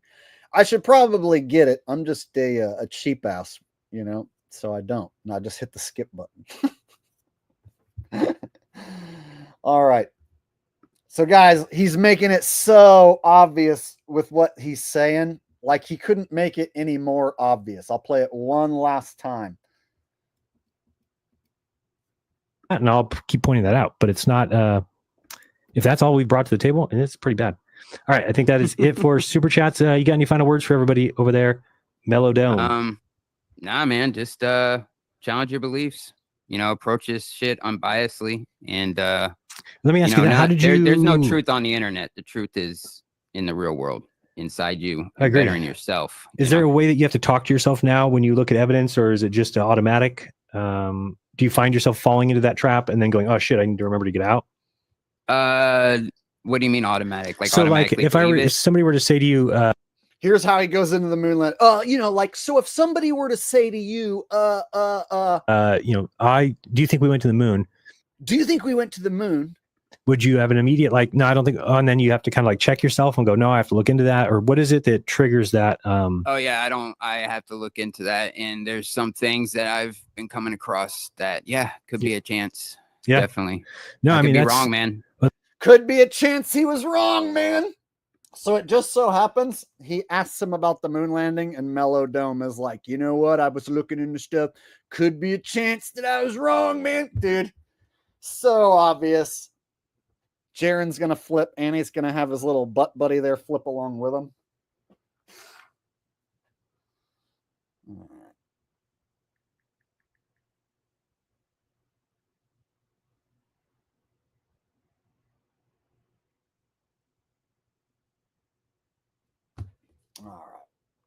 right. NGA Brett says, he can go back to his CVS Globe Earth. What a gaffer. Nah, man, he's doing his work right now. He's earning his shill paycheck. He's got to put on this show. You know, this is like part of a contract, right? Like he's being told to do this. No human would do that. If you were like proven wrong and made to look like a fool, are you going to like turn on the people who've supported you for the last 10 years and then start a We Were Flat show and then start talking about how you might be wrong about the moon landing right away? The only way that makes sense is if he's working with authorities as the guy who's for sure going to flip-flop on the moon landing. That makes perfect sense. Oh yeah, Jeran's going to fucking work with authorities and he's going to flip-flop on all these major conspiracies and make it look like the world's most popular flat earther now thinks it's a globe and also thinks that the moon landings are real. And there he is hanging out with Joe Rogan, talking about how they used to believe that the moon landings were faked because they were so stupid back then. Right? So it wouldn't surprise me if Jeran shows up on Rogan's show after he makes his moon landing flip-flop. And then him and Rogan can talk about how they used to believe the moon landing was fake, but then they learned they were being stupid and they were wrong. I can't say for sure Jeran's going to go on Joe Rogan's show, but he did say that he wants to go on Joe Rogan's show. And he did tell his audience to go over there and beg Joe to let him on his show in the comments section. So it wouldn't shock me if Jeran ended up on Joe Rogan's show. But I'm going to guarantee he flip-flops on the moon landing. That's a fucking guarantee. I don't think they're going to be able to change their plans, even though I just called it out. They're not going to be able to change that shit. I think that's written in stone. That motherfucker is flip-flopping on the moon landing. All right. Shady Davy D coming in with a super chat. You are a very loyal supporter, Shady Davy D. Always here, always supportive. You know, you don't send me like weird ass super chats. You know what I mean? It make me feel strange or whatever. It's always supportive stuff, telling people to hit the thumbs up and stuff like that. So thank you very much for being a long time loyal, hardcore supporter of this content. And it's guys like you that help keep this thing afloat. You know, all you guys donating tonight, you're helping keep this content alive and keeping my ability to bring this content going for the foreseeable future. All right.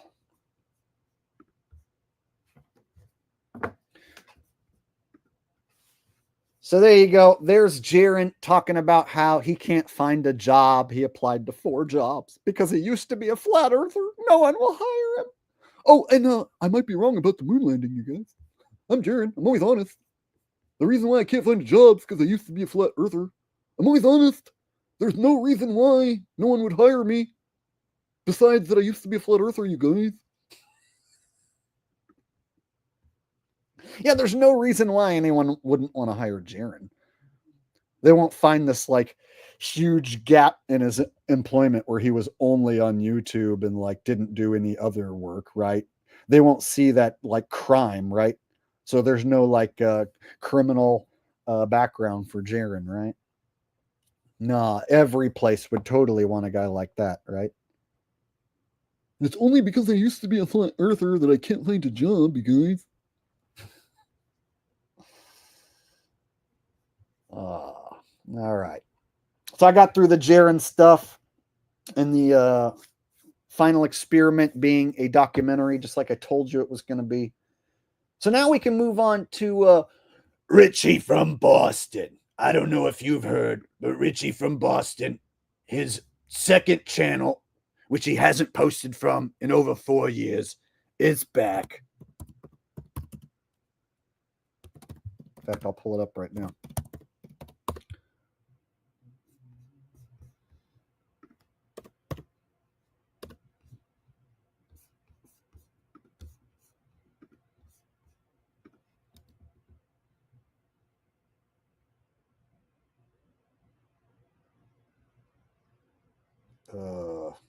No, I can't find it. Of course. I type in Richie from maybe because I spelled his name wrong. Maybe that's why.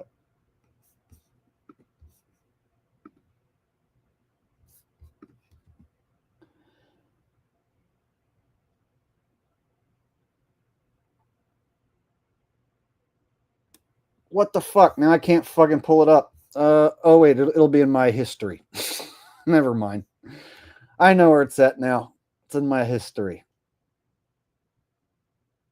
I think. Okay, RFB2. There it is.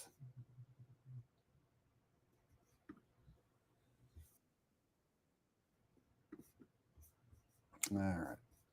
So here it is, the return of Richie from Boston on his backup channel after over 4 years. Don't call it a comeback. I've been here for years. I keep getting away with it. He can't keep getting away with it. Okay, I got 2 of my channels back, but the main channel is gone forever. They're never putting RFB, the original channel, back up again. It took me 5 years, and so far I've gotten back RFB2 and RFB2 or whatever. I was naming them fast back in the day, back in 2020, because they were taking them down as fast as I could put them up. We have reviewed your appeal for the following channel, RFB2. After taking another look, we can confirm that your channel does not violate community guidelines. Bro, you sent an appeal after 4 years and they just reinstate your channel like that? That's a little odd. They don't reinstate his main channel, but they reinstate 2 of his backup channels. This one right here, the RFB2, it has over 100,000 subs on it. So that's weird that you would appeal after 4 years and they would just grant it. Got a super sticker coming in from Jen No Fear. Thank you very much for the generous donation, Jen. Always appreciate the super sticker love, even if there's no message attached to it. So this is a little strange that YouTube would just reinstate him after years, or that you would wait 4 years to appeal, right? But for now, they're back up. But don't be silly. Subscribe to my BitChute channel. Don't be silly. You got to subscribe to his other channels, right? And then he just goes on to talk about how Easter doesn't have anything to do with rabbits and eggs. Just typical, like, Richie from Boston stuff, like just business as usual. Credit for being the first one to bring together a one world order, a one world government. And according to Albert Mackey, Nimrod was the original Freemason. Just typical Richie shit. So I want to point out that there was a time where Richie was not on YouTube except for on his Jailbreak Overlander channel, but he did show up on King Nico's channel right after Jeranism got back from Antarctica. Richie showed up on King Nico's channel and he posted a video saying he doesn't think Jeran's a shill. He thinks Jeran's a traitor. So let me go ahead and show that just in case anyone forgot about that. I've shown it before, but I'm going to show it again. So we'll go back to my stream that I did 3 months ago. All right. And we're going to listen to me show Richie from Boston back then. I'm basically just going to be repeating the same thing that I said back then. So here we go. Speaking of vape, I want everyone to notice how much vape comes out of this man's face. So for anybody that has seen the final experiment proving that the flat earth is completely fraudulent, Jeranism has put that out and it's already been pulled apart completely. From telling us that it's so cold that they can't take deep breaths because it'll hurt their lungs, yet there's zero condensation coming out of their mouths as they're talking. Until, of course, that happens. Do you see what I'm saying? In order to have a fake alien invasion, which it appears they're setting up for, you have to first go after the flat earth community. Because if 3 out of 10 people don't believe in outer space, how are you going to pull off an alien invasion? You see what I'm saying? That's exactly what they're doing right now. Jeranism, deep inside the rabbit hole, David Weiss and their pals are complete and utter traitors. They're not sellouts or shills. They're traitors. They're not sellouts and they're not shills. They're traitors. Richie from Boston, you guys, is a fucking liar and a shill. That's why he's telling you Jeran and Dave are not shills. They're traitors. He wants to control your language and tell you what they are. Don't call Jeran a shill. Call him a traitor. No, he's a fucking shill. He was an actor from the get-go. A traitor would mean he was a good guy who then changed sides to the bad guy side. No, he was a fucking shill and an actor all along, and I'll call him that anytime I goddamn well please. And this is another fake Christian here who's been giving props to guys like King Nico for supposedly busting a traitor like Jeran. But don't call him a shill. Yeah, I got my eyes on all these chumps. Okay, so there I was 3 months ago showing you the video proof that Richie seems to be trying to control the language. Jeran and Dave Weiss are not shills. They're traitors, okay? So don't call them shills, which is exactly what the fuck they are. Call them traitors. See? Doesn't sound so bad if they're traitors, right? Then it's like they used to be good guys, but then they sold out, got bought off. No. They were fucking shills all along. Actors fucking LARPing as flat earthers all along. They knew well in advance that they were going to make this move.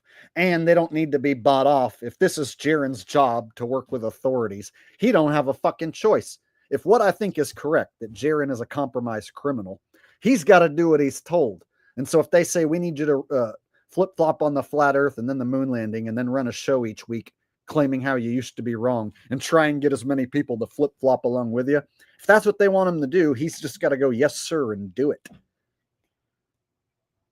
It might be like, okay, Jeran, if you don't do this, you're going to go back to prison for that crime that you committed. Right? So I've proven that they've had sex offenders and criminals all up in this flat earth movement. And then you see guys, disappear if they violate their contract, right? ODD TV, for instance.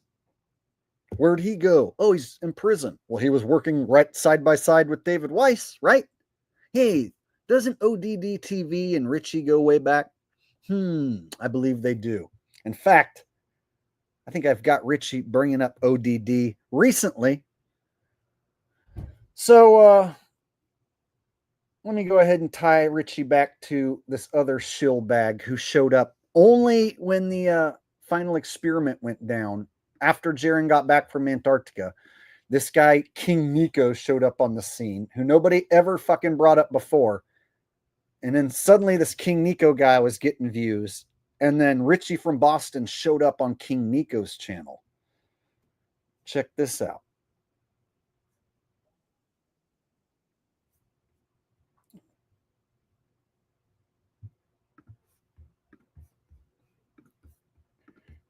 You guys tell me what you think of this King Nico fella. So this was from 3 months ago. And this guy only got views when he talked about the final experiment being fake. I want everyone to welcome Jailbreak Overlander to the Crusaders headquarters. Brother, how you doing? Can you hear me? Yeah, we can hear you loud and clear, bro. Nice. I'm out in the middle of the desert in California. Oh, Stand by. Why is my audio tossing back? So you're out in the California desert. We got RFB in the house, everyone. So get your comments in quick. There it is. Oh, look at this. I'm in the desert. So What are you searching for there in the desert? no, I was just showing it. Yeah. Why okay. is my audio bouncing back? That pisses me off. Whatever. I just want to make. Hold on. I got that. Let me quickly fix that. Echo cancellation. There we go. Should be good now. Can you still hear me? Yep. So starts off with this weird echo, but then he gets it fixed. So the first thing people point out is this symbol on his hat, this like sergeant symbol. And apparently people are saying it means like 666, or it means you're part of the military. And so what Loose Sapphire is saying, he's wearing a hat with 3 chevrons. Check it out. Somebody in the chat that they're doing right here in this live stream brings that up and says that like this guy's a shill or whatever. And then Richie from Boston ends up stepping up for King Nico and basically protecting him and sticking up for like his hat not being a symbol of the government or whatever. What you'll see what I'm saying. So basically somebody's going to call this dude out for his hat, and Richie from Boston's going to step in and stick up for King Nico on his behalf. Pay close attention, y'all. You can. Okay, cool. I just wanted to jump on real quick just to say this straight up. And I haven't been on a live stream in years, dude. Years. I don't mess with anybody else's chat. None of that stuff. If these guys weren't lying, they would simply take their fancy editors and they would take all the footage that they have and make a quick video and blow us all out of the water. And instead, all they're doing is just We're back. We good? Yeah, we're good. I don't know. Do I have to repeat what I just said? Maybe I didn't hear it, but maybe everyone did hear it, but I keep getting cut out for some reason. All right, because it's happening. My Starlink's doing the same thing, which it usually doesn't do. But here's the thing. His Starlink. So Richie from Boston has Starlink, you guys. And it's been cutting out. So he uses Elon Musk's Starlink. He's cool with that. He's against the bad guys, but he likes Starlink. He's got to have that. First, oh yeah, and he said he hasn't been on a stream in years, but he picks King Nico, a fucking nobody who only showed up to call out the final experiment as controlled opposition. Basically like some shill there to like inherit any of Jeran's subs that have recently jumped off. So there were channels basically just trying to suck up any of Jeran's subs that were diving off the ship. And this was one of them. And out of all the places Richie from Boston finds this guy's stream, hasn't been on a stream in years, his words, decides to come on here and muck it up with this dude. I find that very fucking strange. First of all, having a sergeant on your hat isn't 666. We don't control everything on Earth. So just people relax. And there you go. Somebody brought up the sergeant sign on the hat, and there you have Richie from Boston sticking up for King Nico so that King Nico doesn't even have to explain himself what's on his hat. Listen. But here's the thing. First of all, having a sergeant on your hat isn't 666. We don't control everything on Earth. So just people relax, because someone's already asked you to explain that. Second off, if these boys weren't lying, they would simply take their fancy editors and have a 15, 10, maybe a 30-minute video just completely blowing us out of the water. And instead, they're doing what liars do.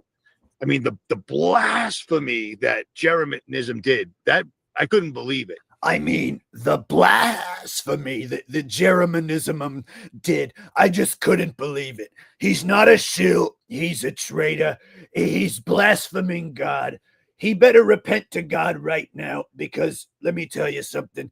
The Chinese nano drones, they're on their way over, and they have software in place that they will be able to recognize who has and has not repented to God. And being that Jeranism has blasphemous God, then that means the Chinese drones are going to fly right up his ass. They're going to implant nano aids inside of his urethra. He's going to have to get right with God. But at any rate, I digress. Don't anyone call King Nico a shill. Just because you have a sergeant logo on your hat does not mean 666 the devil, okay? So I don't want to hear anyone saying anything about that. Please continue, King Nico. The blasphemy was unbelievable, but these guys are just lying and name calling. So we got him. And it is not, I don't know how big of a bag they got for this whole thing, but it isn't worth it, because they played an integral role in the New World Order coming to pass.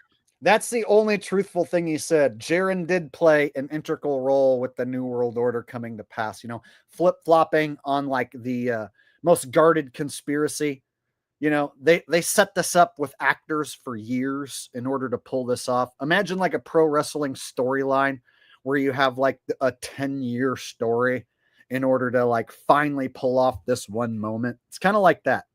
And so all these pieces set up for Jeran to be the guy to flip-flop on the flat earth. They talk about him in the mainstream media as he is the most famous flat earther, even though that's bullshit. So then, of course, they can do the same thing with the moon landing. So that's the only thing that Richie said, was that he was used as a piece to push in the New World Order. That's the only truthful thing. So being he is a gatekeeper and a shill, he's got to tell you some truth.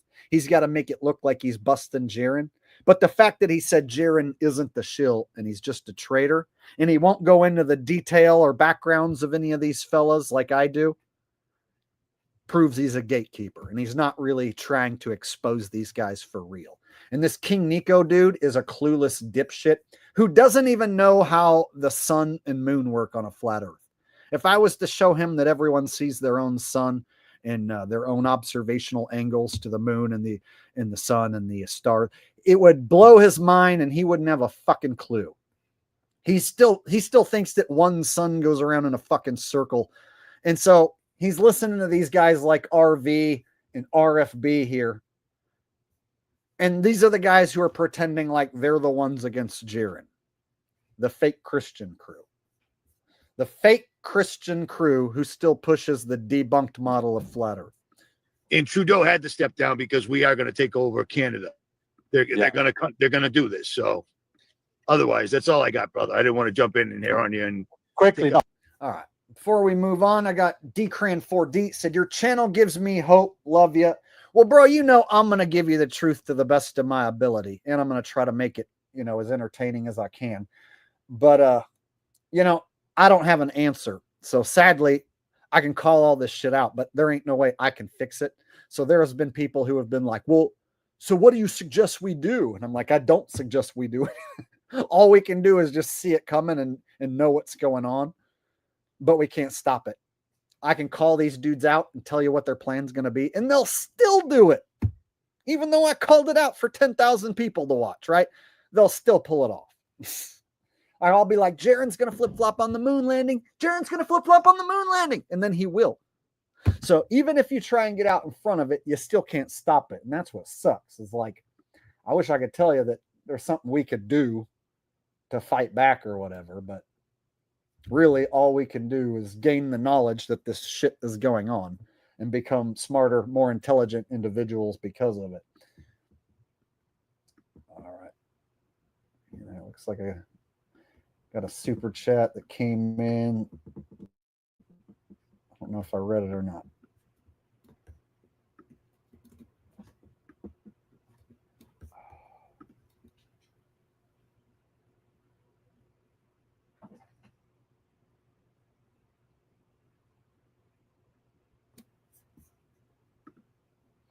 From Know Your Realm. I'm going back to get your super chat that I apparently missed, brother. Looks like it's about to disappear off the screen.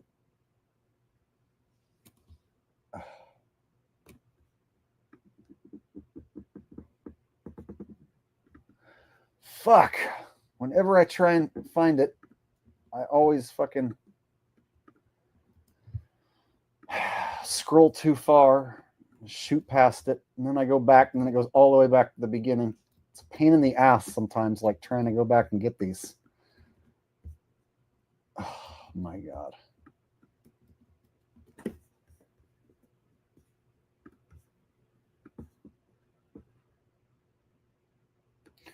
All right. Shady Davy D says, Jeran wishes he got at least 250 people in his chat. Dude, his last We Were Flat episode like tanked badly. His last Friday show tanked badly. Basically every stream is like tanking worse than the one before. And then like his videos are tanking. So I think he'll get a slight bump up in views when he turns on the moon landing. But after that, I think people are going to tune out in droves because like even the globe cucks are getting tired of it. And it's just like a long, negative, shitty show to where there's just not many people who want to sit there and listen to him fucking spew his negative shill shit. Not even fucking globe cucks. So when he was attacking flat earthers every week, he was getting his globe cuck audience. But then he said he was going to move on and stop doing that. And so then he lost his globe cuck audience mostly. Know Your Realm says, Richie from Boston, please. Well, we're going to be covering Richie from Boston for the next few minutes at least. And so I'll definitely be doing some impressions of Richie. Thank you, Know Your Realm. I think I've caught up now on super chats. So let's continue. No, speak quickly, speak some more. We're happy to have you. So everyone shout out to Jailbreak Overlander. I'm not going to say his full name on the internet. Hi, I'm King Nico, and we are very excited to have the one and only RFB here on the show. We are the Resistance. Can you please tell everybody some words of wisdom, Richie? And that same as the buddy from last night. You guys are so shadow banned and censored, make me look like Mickey Mouse Club over here. So yeah, give us some more information about the reasoning and the timing of Trudeau's resignation, because it's no surprise. We know the Antichrist is being ushered in. Trump is going to be inaugurated in 2 weeks' time. There's talks of Canada being taken over by the states. So yep. And they're gonna do that and make it, and they're gonna make Canadians, most of them, they'll be happy. Like, oh, you know, we'll immigrants and illegals and the economy, everything will be great. It's the New World Order, man. I mean, I've been talking about this I was a young man when I started doing this, man. You know, and now I'm a very old, fat, unhealthy man. But at any rate, I digress. I've been telling you for years, it's the New World Order. Nothing you can do can stop it. All you can do is shove a Bible between your legs, repent to God, and guard your asshole from the Chinese drones trying to fly out there and implant nano AIDS inside of your urethra. At any rate, I digress. Got trout fishing at Hood Park. Says, for the cause of keeping it legit. Well, everybody knows I'm too legit to quit. So I'm going to be keeping it up for at least another hour or so. So, yeah, man, I'm here showing you the connections. So when people are like, Jake, Richie from Boston's back. I'm like, okay, let me go ahead and show you like what this dude did over the last 6 months. Who he connects back to, right? King Nico of the Resistance. I didn't think I'd actually live to see this actually happening, and it's going down. Like, this is really legitimately happening, and they're getting ready to pull another pandemic, which is insane. Which one is it? The bird flu? Which one is it? Bird flu, yeah. Oh, a guy died. A guy died because there was a flock of birds in his yard. What was he, French kissing him? You know, how do you get sick because birds landed in your yard? Yeah, swimming in that crap or something. You bet. But they're gonna pull. I said this on a live stream years ago during COVID. And oh, my bad. I forgot that you're on YouTube. My bad. No worries. I said this years ago. I said when they go for it, they're gonna just hit us with stuff we ain't never seen before. And I'll tell you what, drones still flying over the East Coast right now, mystery fog, all sorts of crazy stuff is going on right now, you know. And meanwhile, Israel is still just killing people left and right, no big deal. It's crazy. They're going to hit us with so many things. People are just going to tap out and say, we'll take it. We'll take the mark, whatever it is. I'm not going to. I refuse. Wow. So everything is happening. You mentioned the fog. I drove in it a couple of weeks back. I haven't seen it recently, but it was very strange. And now we're getting all this. You said Starlink interruptions. My stuff keeps going in and out. Something big's coming. They're changing over to the New World Order. They're going to just switch it on like that. But in order to take it, I mean, have you been in the military? I come from a military family. I was 16 when 9 September thing happened. So I kind of decided to go my own way and go against. Yeah, I was the first one to not do the service that I should. Yeah, dude. It's a good, because you regret it right now. You regret it. You'd probably have an alcohol problem and whatever else, like everybody else does. But in order to take over the entire world at one time, that's a lot of work. You got to have a lot of moving parts. And it seems like now that they've got their AI up and running, man, and you know, like God mode, you know what I mean? The same dude that warned us about it is now got the biggest, strongest AI on the planet. You know what I mean? Elon Musk. It's amazing people don't see this for what it is, to another dimension. You know what I'm saying? and they're doing it. Apparently. One more thing, brother. You were mentioning some stuff about Joseph Hanvey's model. So what are your views and your reasonings behind his model and how it could fit in or not? Joseph Hanvey is a fucking shill who uses plastic salad bowls and a fucking flashlight to show how a 24-hour sun works on a flat earth. His name was brought up by Will Duffy and fucking all the shills. Every shill brings up Joe Hanvey. And Joe Hanvey uses plastic salad bowls and a fucking flashlight to try and demonstrate how the flat earth works, which is impossible to demonstrate how a flat earth works and how the sun works with plastic salad bowls. That's why he's a fucking shill. So they want you to think that there's this one smart guy who's trying to fix the problem in the South, and his name is Joe Hanvey. And when you go look him up, he's a dude with plastic salad bowls and a fucking flashlight. Like, it's retarded. So why is he name dropping this shill? And why is Richie from Boston name dropping this shill? When it's a dude who has plastic fucking bowls and a flashlight who they're talking about. I've shown him on the channel. So they want you to think that the only flat earther trying to fix the 24-hour sun problem is this Joe Hanvey guy, some idiot who uses plastic bowls and a flashlight. See how that works? How they can corral you into thinking there's only one flat earther trying to correct the problem. Meanwhile, I have a working model that explains all this shit. Oh, but they don't mention that. Neither does Richie. How about that? Not fit in. We'd like to hear that from you. I just like the fact that he actually showed, from what I saw, I don't follow every single video, but from what I saw, a friend of mine who wrote a book called Confusion in Christianity and Confusion in the Cosmos, where he explains and shows how the Bible literally straight up tells you the earth is flat. It's immovable, you know? He's a successful dude. He wrote that book and he wrote the other book. I've read them both.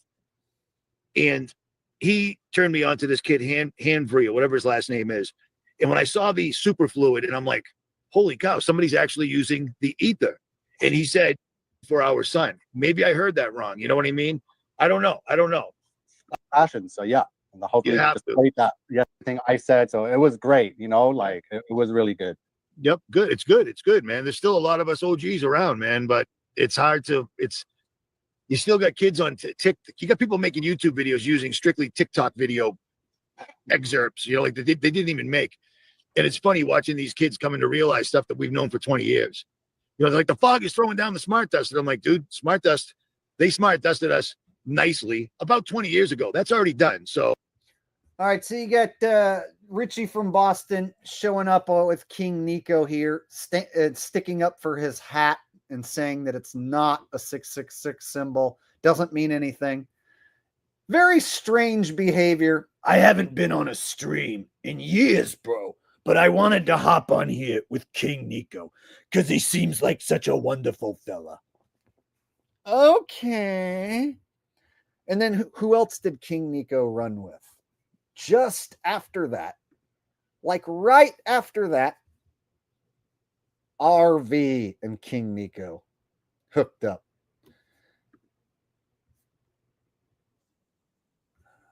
Fucking commercials.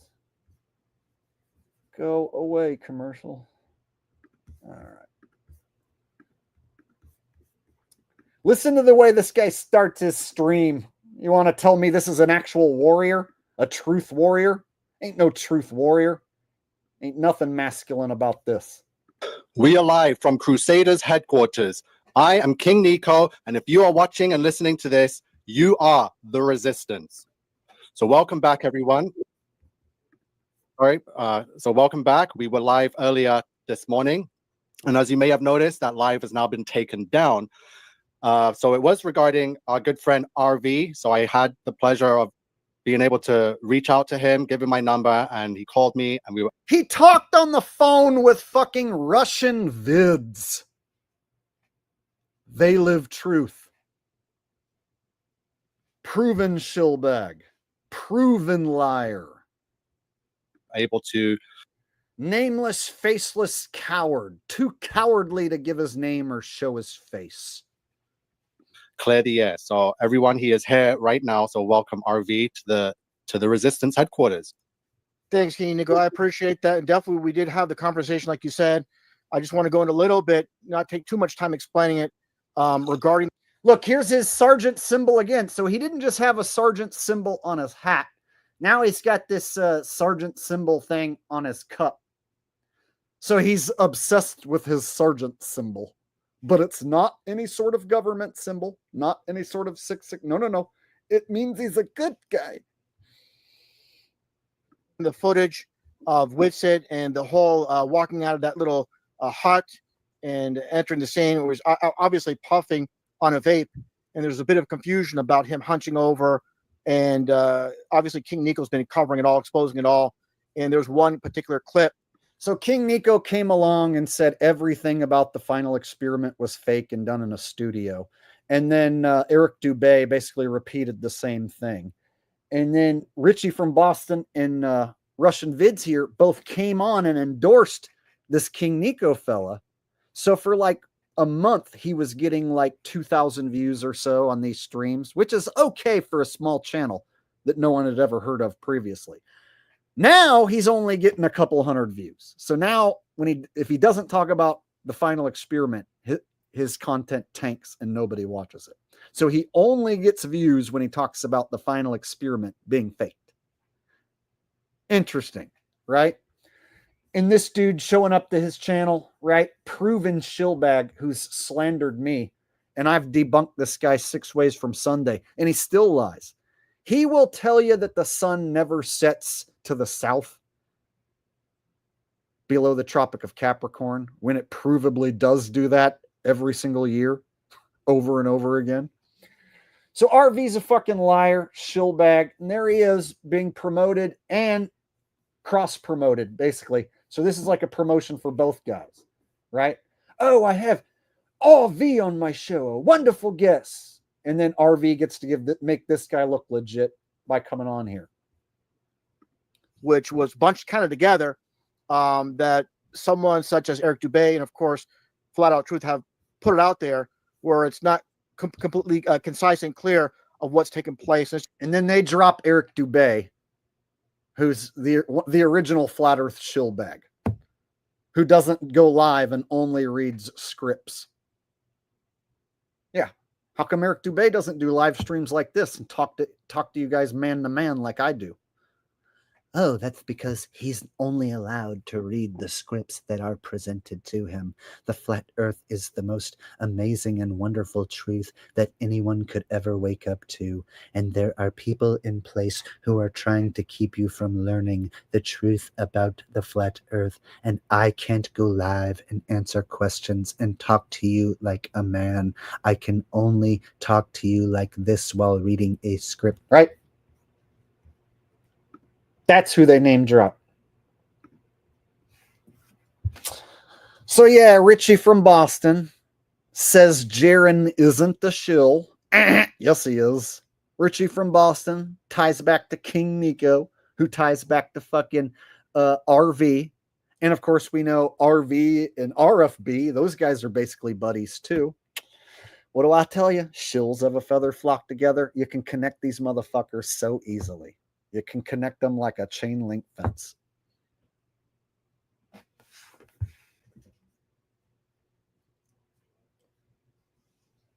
All right.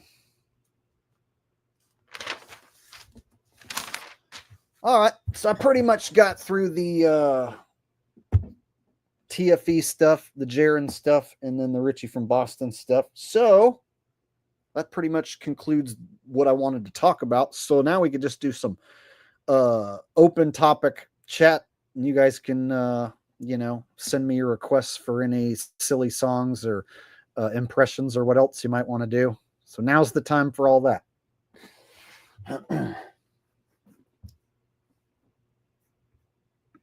Yes, Dubé was most people's introduction to the flat earth, and he introduced you to wrong information, like the sun going in a circle, the moon going in a circle, and the stars going in a circle around Polaris. And then when you look into evidence that totally proves that that is wrong, then they'll attack you and try and throw you under a bus. But since I've stuck around for so many years repeating the truth, that we all see our own angles to the sun and the moon and the stars, and that the sun does rise and set. It doesn't just come at you and go away from you. Now suddenly all these shills are starting to say what I say, but they're trying to make it look like they're the ones who came up with it. So they're starting to assimilate what me and Q and Fee say, basically. So I'm noticing Eric Dubé's almost starting to adopt the we see our own sun shit as well, but making it look like he's the one who figured it out.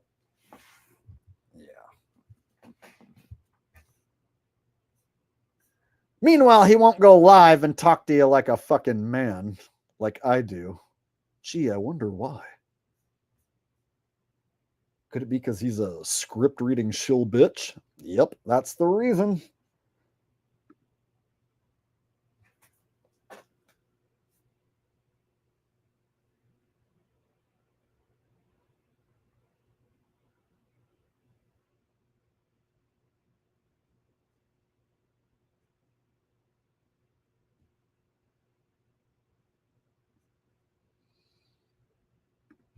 Yeah, Dubé came out in 2014. Exactly.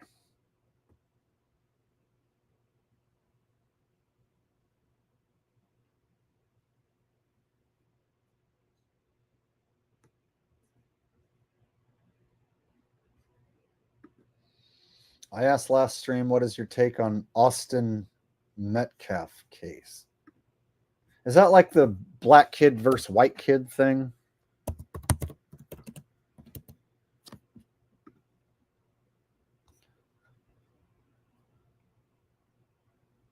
Oh yeah, that's race war shit. Yeah, if it's black kid, white kid, it's just race bait shit. Yeah, I didn't like do a deep dive into this. I just like saw like a quick little news clip or something. But stuff like this, where it's like white kid, black kid deal, it makes me think it's race bait. So I lean towards this shit not being real.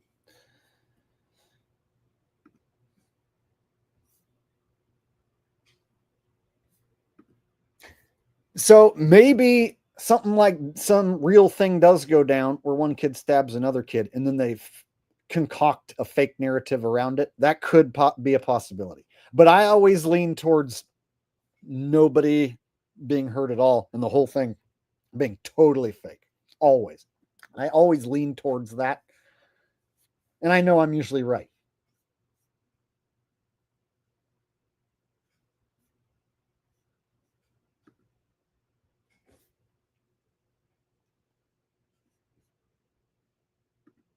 Can I do a Joker and Batman impression? Well, if I do, it's going to be the 1989 original Batman movie with Michael Keaton and Jack Nicholson. So I can do the Michael Keaton Batman, Jack Nicholson Joker, because those are the ones that when I was a kid came out, and those are the ones that like I repeated those movie lines even when I was a kid. So if I remember correctly,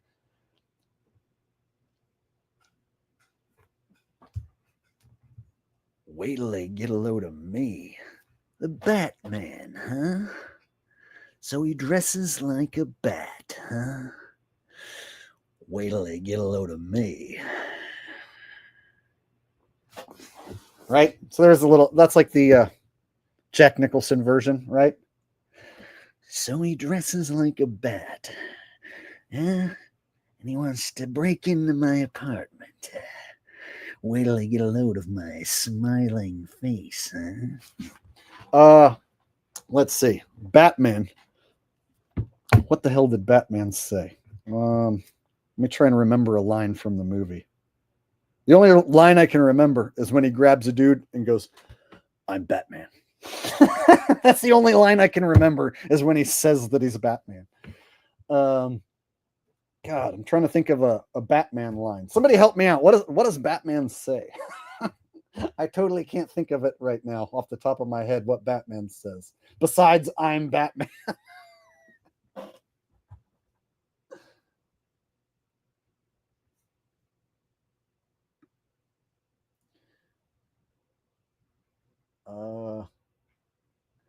Yeah, I can't think of a Batman catchphrase.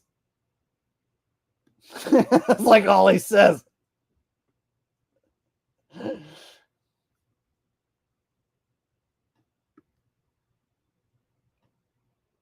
I guess that's all you get if that's all he says.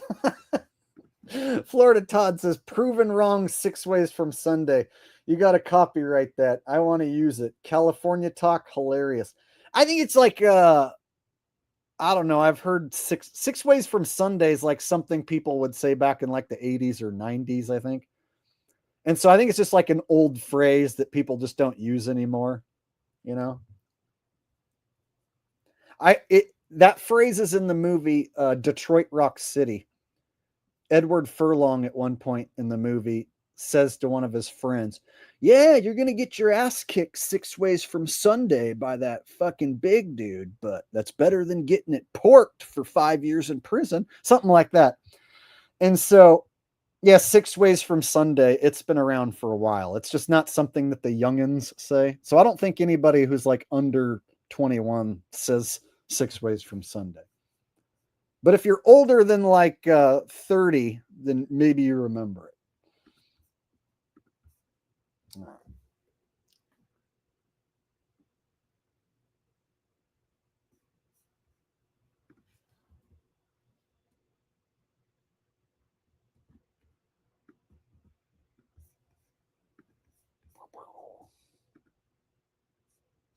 Looks like I got a super chat coming in from Lemming again in the shiny box.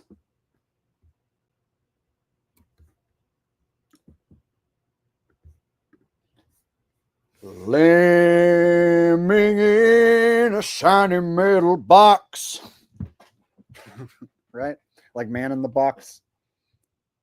I'm a lemming in a shiny metal box. Buried in my shit. All right. Aside from the truth, I am thankful for you revealing the vocal similarities between Stephen Hawking, Tim Allen, and Bobcat Goldthwait.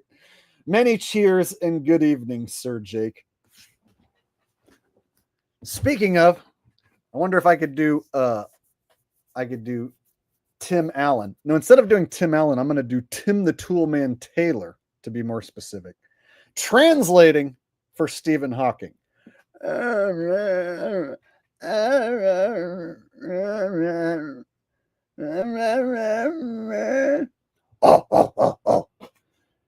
He says, I don't think so, Tim. Or no, I don't think so, Al. That was terrible. Shouldn't have even tried that. It sounded like a funny thing in my head until I went to go do it.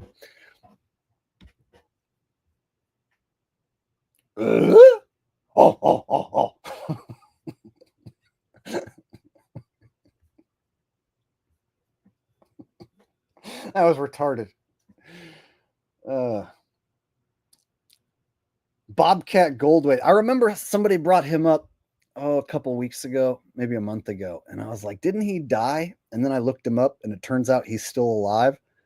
So then I put on like his most recent comedy performance and he was like, there's a rumor going around that people think I'm dead, but I'm not dead. I'm still alive.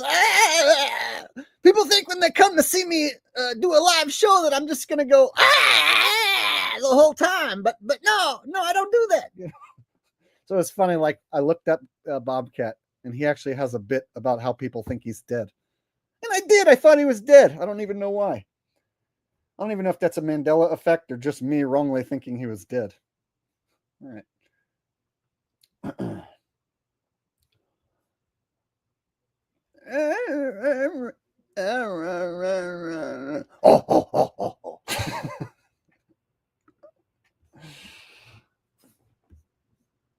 All right.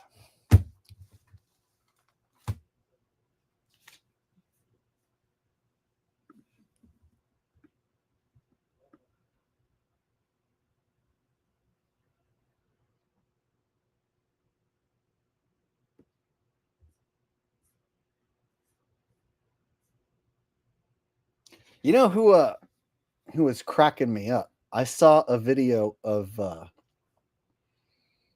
Oh my god, it just his name the Affleck duck guy, Gilbert Gottfried. Oh my god, I almost forgot his name. So Gilbert Gottfried, I saw a old clip of him on the Howard Stern show trying to get Beetlejuice, the Howard Stern Whack Pack character, trying to get him to laugh, and Beetlejuice was not. He wouldn't even look at Gilbert Gottfried, and Gilbert Gottfried started like doing the most hilarious impressions that I've ever seen, and like Beetlejuice would not fucking crack a smile, wouldn't even look at him. It was. I might have to show the clip. It was like this old Howard Stern show clip that I watched, and I was impressed with Gilbert Gottfried's impressions. Like he did this Jerry Seinfeld impression that was so fucking good. Like blew my mind.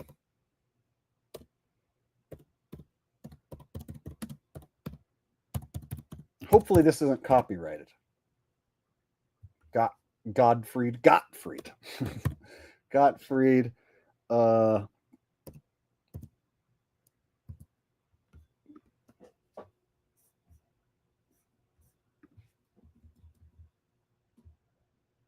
right.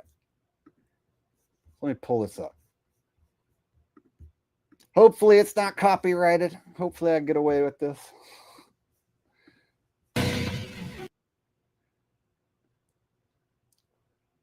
All right, so they bring in Beetlejuice, and then they bring in Gilbert Gottfried, and they just want Beetlejuice to acknowledge Gilbert Gottfried, but Beetlejuice won't even fucking acknowledge the dude and doesn't even want to have a conversation with him. And so then they're like, oh, here, look how funny he is. So Gilbert tries to do all these impressions, and Beetlejuice ain't having it. This is some fucking comedy right here. I ain't got nothing to do with that. He's famous, Beetle. I He ain't is got nothing famous. to do with that. All right. How are Ever you? see that commercial with the paperclip, Gilbert? I never will. And I never done it, and I never will. Did you ever watch Hollywood Squares? Never did. Gilbert, you wear a diaper, though, don't you? Gilbert wears a diaper. I swear. Good for him. Good for him. Wow. He's not embarrassed. Wait, I'm going to impress you. I'm going to impress you right now. Gilbert worked with Eddie Murphy. Wow, go for him. Well, go for me or go for Eddie? Yeah, go for us. Go for you. Well, go for both of us then. Hey, go for you, my man. You know the Affleck duck, Beetle? Do a little of your I Affleck don't care duck. about no dog. Okay. Can we have like a setup where people are talking about insurance? You insurance, you got your own. No, you have to picture it. Beetle, like listen to two this. people will be like in an office talking about supplemental insurance. And then you see like white legs go by, and you hear, Affleck! Oh, go for you, my man. Yeah. No. And then the people in the commercial Listen say, to this part. supplemental insurance, go for you. Go for you, man. You might make money. Go for you, buddy. Yes, it is good for me. I think the Affleck campaigns have been very good for Beetle, me. I don't understand. I don't know the chicken wings you laugh. Hey, Beetle, I don't understand one thing. For some reason, you don't like this guy. Why? I don't like him either. I don't know. I mean, just on first So sight. weird, I don't want to know. All right, let me skip to the part where he does the impressions. I don't want to show the whole fucking thing, but there's one part where he does like a Jerry Seinfeld impression. That it might be like the best Jerry Seinfeld impression I've ever fucking heard. 1938. Go for you, man. Go for you, man. No, but I'm saying we've been friends a long time. I know. And I huge star, but I didn't like I him. didn't know. This is no good for me. I have a dime Sometimes- check you I insurance. think it's the Julie. What do you want to look at him for? Just take it him. But they Beetle. very good to me. Dinah has the same. For me. Never go to China. Never. No, try to be his friend. Listen, just listen, Beetle. Give him a chance. Look, I'm quite popular. I'm in the Affleck commercials. Yeah. I'm beloved in for all the Aladdin cartoons. Tell Beetle one of your good jokes. You're a funny guy. Do you know a joke, a short joke you can tell him? Tell the aristocrat. Oh, yes. Oh, no. Beetle, wait, he's a comedian. If he makes you laugh, maybe he'll win you over. Listen to the joke. At least let's listen to. Will you listen to the joke? Pete, will you listen to the joke? Will you? I don't know. I don't know. Okay, I can't. Lady though. I told you to about. Touch him in a burn. Jessel, this kills. Wonderful being they're honoring this wonderful man. Eddie Cantor was a good friend of mine. I'm really here on this wonderful occasion. All right, Gilbert, don't kill him with it. Okay. What do you think? Don't oversell it. What do you think of him now? Do you like him any better? I don't know what you're talking about. Gilbert, wait a minute. I don't know, and I don't want to know. Gilbert, just kill him with that on Totally Request Live.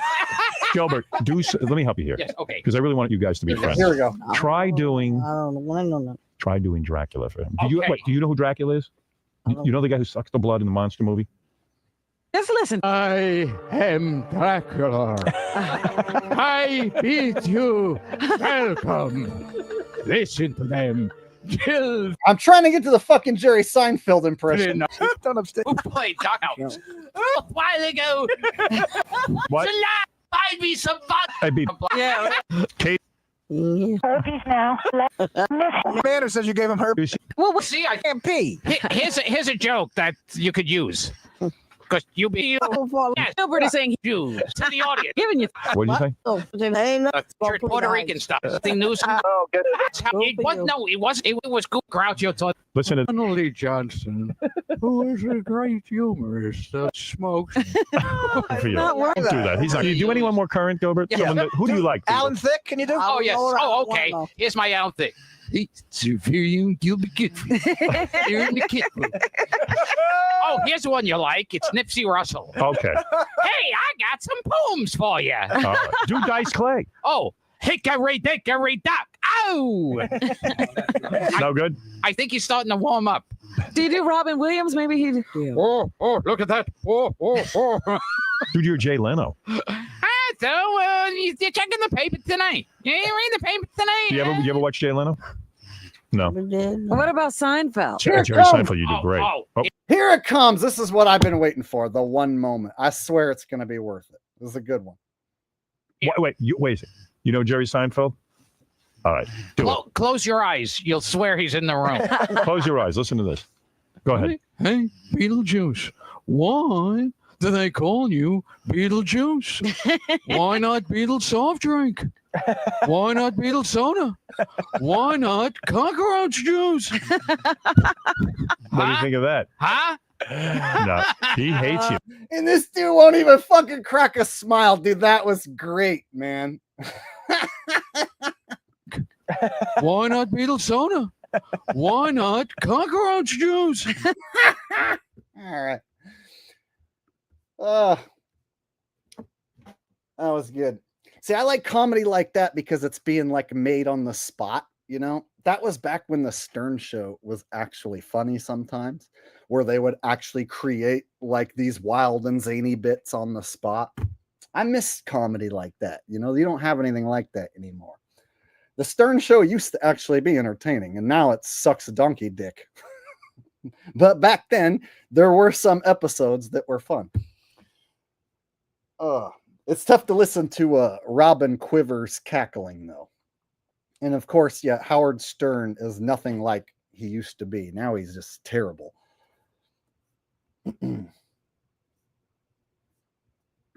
Yes, R.I.P. Yeah, Gilbert did die, so that is sad. Why do they call you Beetlejuice? Why not Beetle soft drink? Why not cockroach juice? All right.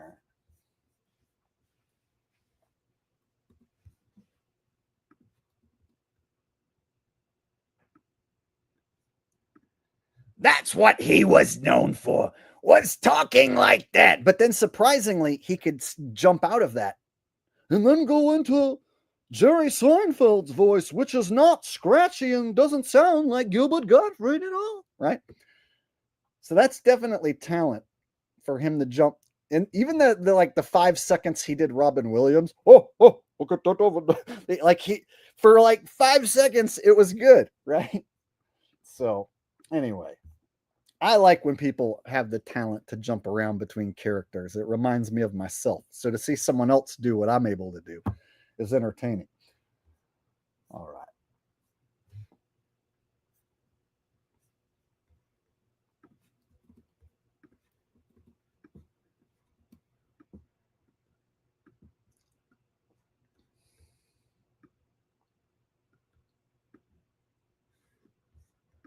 Got Jonna coming in with a super chat. Said, Jake, could you please perform your award-winning beatboxing champion? Oh boy. I guess it's that time. I got to do it at least like, once every couple months, right? And it's probably been a couple months since I've done it, huh? All right. For those of you who don't know, I am the world's greatest beatboxer. And in active beatboxing competitions, I'm undefeated. In fact, I won the World Championship beatboxing competition 6 straight times, back to back to back to back to back to back to back times. So I won it so many times that the 7th time I showed up to defend my championship, they were like, "Oh, sorry, you're not allowed to enter the World Beatboxing Championships anymore because you've won so many times that we want to give someone else a chance to win. So we want to thank you for all those times that you won, but we're going to have to bar you from international beatboxing competition because you're just too good." So I've officially been banned from competing in any beatbox competition because I'm too good. It's like the competition would be over before it even began. Like I would show up and they'd be like, "Oh, give them the prize money. The competition's over. Jake's here, you guys." So, of course, I had to stop my beatboxing career at the height of my beatboxing popularity because they banned me from competing. But every once in a while, I come out of retirement, so to speak, and I do a free exhibition of my beatboxing skills. And I basically show the world who is still the #1 greatest beatboxer of all time, who ever lived and who ever will live, which is me, of course. And Jonna here, by request, she wants me to come out of retirement and show off my beatboxing prowess. So what do you guys think? Should I, this one time only, come out of retirement and show you guys some of my most incredibly amazing beatboxing skills? Would you guys like that if tonight, this one special night, I blessed you with my beatboxing ability? I'll only do it if you guys really, really want me to. Shave Wizard says, "Let's do it." Rose Bell says, "Yes."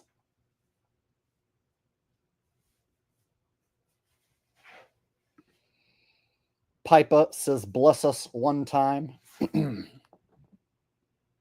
All right. Well, you asked for it. Ladies and gentlemen, the champ has returned. Introducing the greatest beatboxing you will ever hear in this lifetime or any lifetime. Get your popcorn ready. Turn on your hearing aids. Prepare your eardrums to be amazed.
Huh? Pretty good, huh? Best you've ever seen in your whole life? Times infinity? I know. Now you see why they banned me from competing in the beatbox competitions. Because I'm so good. There you go. Phew, I made it. There's people outside my door who are hearing me do this, and I can tell that they're laughing at me, and they have no clue what's going on in here. They don't know that I was paid to do that. So the people outside the door listening to me, they're like, what in the hell is he doing in there?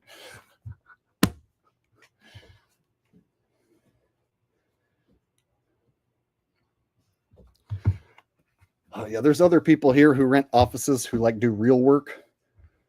And then they hear me doing that and they're like, what in the hell is he doing? There you go, Jonna. Hopefully it was a funny one for you.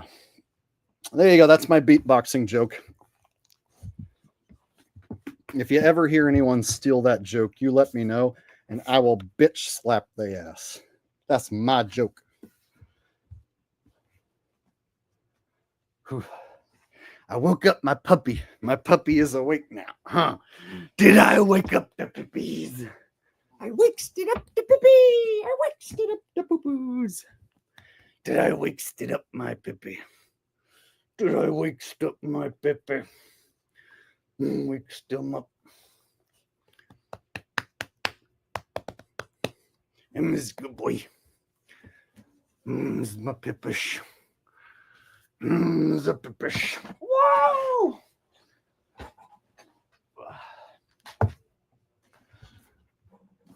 Whew. Piper said that was great. Thanks, Jonna. Yes, thank Jonna for coming up with the idea that I do my beatbox routine. That's one of those I don't want to do it every stream, but like once every couple months is good. I don't want it to wear out its welcome. So I'm thinking, yeah, every couple months or so, it feels good to do one of those. But I wouldn't want to have to do it every stream.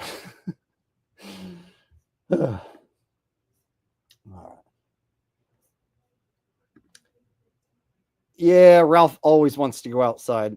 Ralph is in a constant state of wanting to go outside.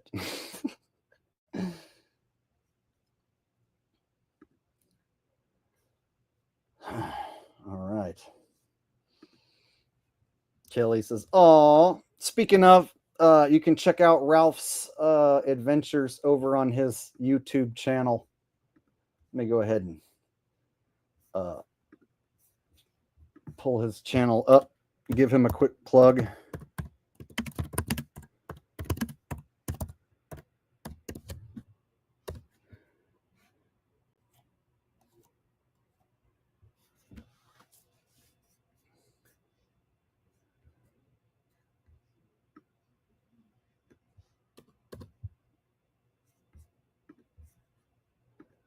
All right. So giving Ralphie a quick shout out. Here you go. Ralphie's channel, Ralphie the Cute Beagle. If you want to check out his latest video, here it is right here. In fact, let's just check it out for a minute. Dude, how is my puppy's channel fucking showing commercials? He's not even monetized. You gonna get those ducks, Ralph? Get them, Ralph. Jump in there and get them. I know you're only 6 months old and you've never swam before, but I think you instinctively know how to do it. So, you're a hunter dog. Get in there and get them. Go on. There they are right there. Get them, Ralph. Get them. Go get me some dinner, Ralph. Ralph, I need you to catch me some dinner. That looks like it would be good to eat. Look, there's some smaller ones. Go get them, Ralph. Get them. Get the ducks, Ralph. Get them. Get the ducks. Get them, Ralph. Get them. There you go. Get on in there. All right. So Joey Anthony says your beatboxing hyped my dog up as well. People have told me that like some of these impressions that I do and voices, or like Elmo's voice or whatever, it like gets their dog to perk up. Or my dog raised his head up and did that sideways look when he heard that. Wouldn't be the first time I've heard that. Or my kid walked in the room and looked at me like I was crazy when he heard the Land on the Moon song. Or my wife walked in and she heard all those beatboxing noises and then she looked at me like I was crazy. I've heard all that. All right.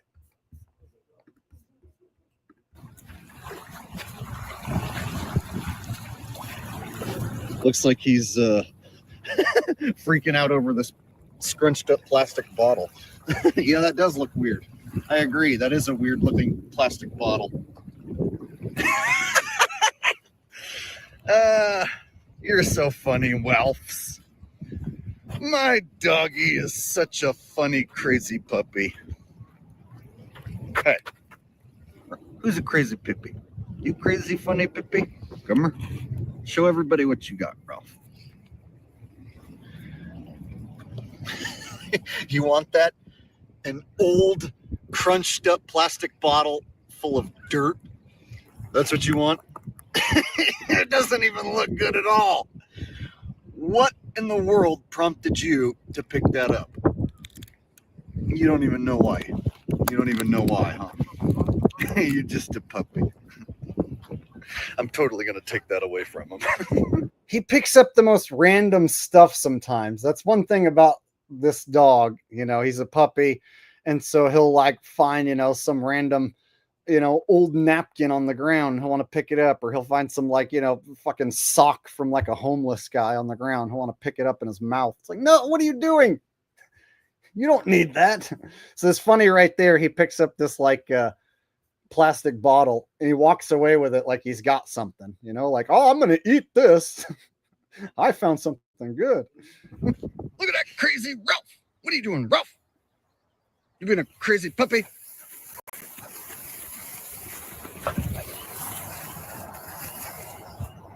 You better quit being crazy.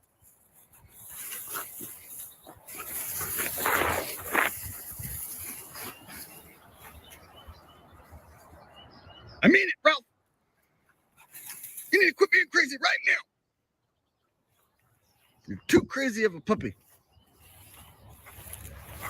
Ralph.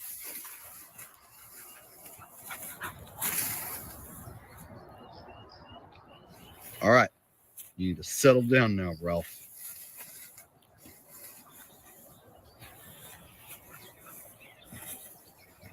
He's not settling down. He's a crazy puppy. I took Ralphie to a new dog park that I've never been to, and he's making friends.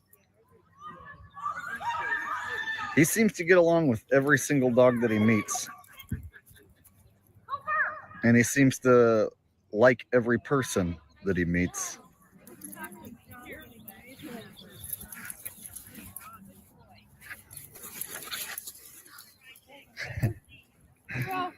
Give it a day or two. Jesse, me. That lady has a dog. And then this dog right here was like snapping at every dog. It's like, why are you going to bring a dog that it doesn't like other dogs? Like this little dog right here, any dog that came up to it, it would go. It's like, dude, how are you going to bring a dog into the dog park that fucking is aggressive? Stupid idiots, dude. Like, I don't care if you're an old person. If your dog snaps at other fucking dogs, then it probably shouldn't be inside the dog park. Dog that doesn't like other dogs.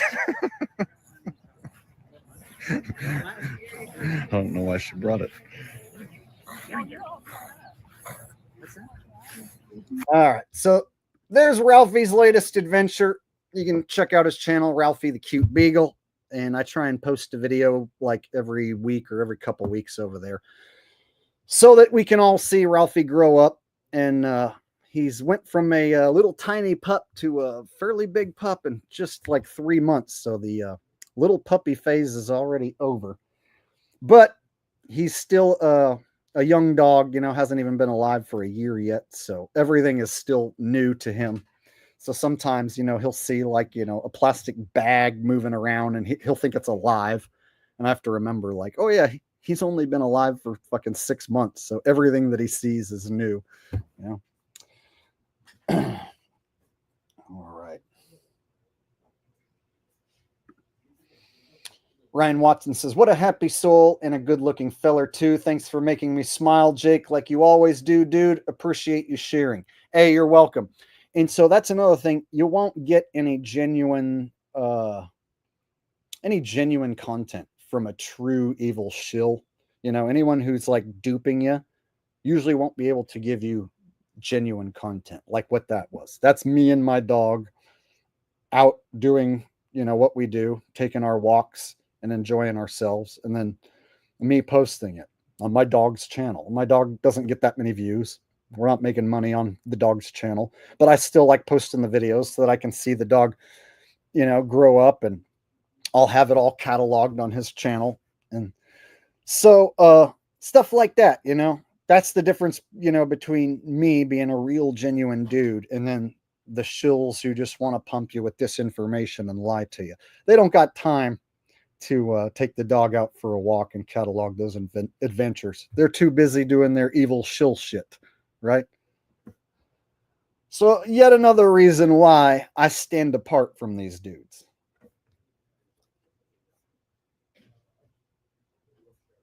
Impression of Richie explaining chemtrails to Elmo while Trump says he'll tear him. I think I could pull that off because you didn't ask me to do Chinese Richie meets a German Elmo meets a fucking French Canadian Trump, right? Last week, people were asking me to like do Chinese Elon Musk and shit like that. And they're throwing me for a loop. I think I could pull this off, maybe. All right. I've been telling everybody for years that they've been spraying us day in, day out.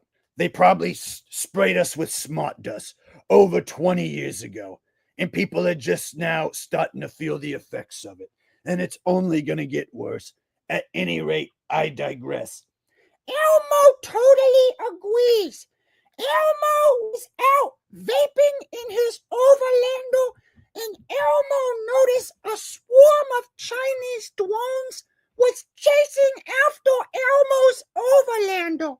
So Elmo got the hell out of there, and Elmo whipped out his Bible. Elmo put the Bible between his legs, and Elmo repented to God. At any rate, Elmo does digress.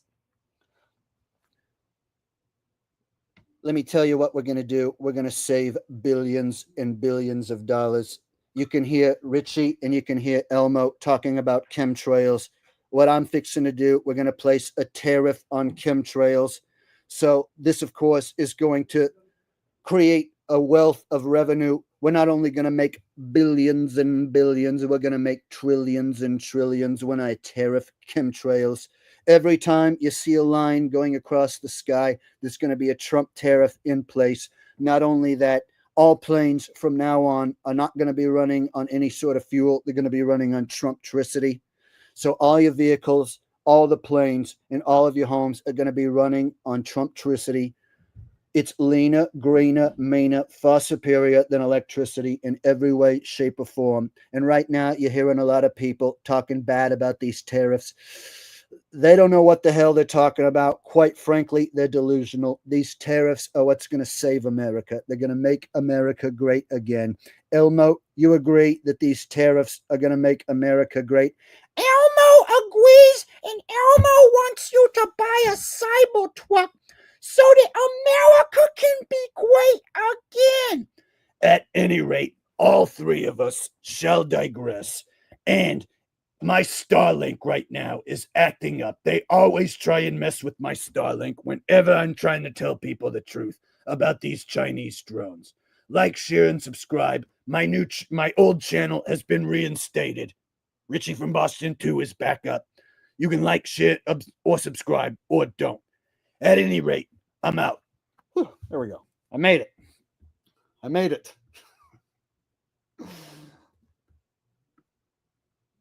I got a bunch of texts coming in from Rose. Missed super chat before the beatbox. Shit.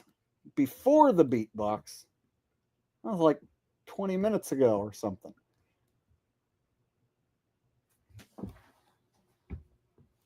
Okay. Somebody named D Cran.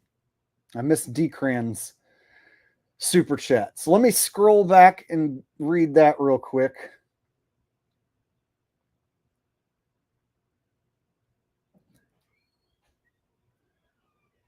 Like the way Glenn Miller played. Songs that made the hit parade. Guys like us, they had it made. Those were the days. Doing Elmo and Richie from Boston singing the All in the Family theme song. It almost sounds like Richie from Boston and Elmo can be replaced with Edith and Archie, right?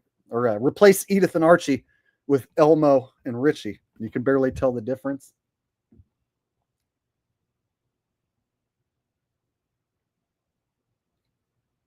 And you knew where you were then. Girls were girls and men were men. Mister, we could use a man like Herbert Hoover again. You didn't need no welfare stakes. Everybody pulled his weight. All right. D. Cran says, side note, you think Robin Williams is Uncle Pappy. It does look like him, but I think Robin Williams has been playing the role of the president of Argentina, Javier Milei, but he might also have a double role as the Uncle Pappy character. So that may be true. I can't say for sure, but I do feel like he for sure has played the role of Javier Milei, the Argentinian president.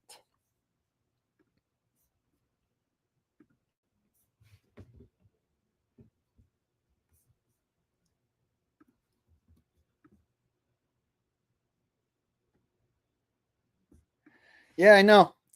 It just like came to me in my head when I did the Elmo voice that like if I did Richie from Boston and Elmo singing the All in the Family song, it almost seems to fit both their voices a little bit. It's kind of funny. All right.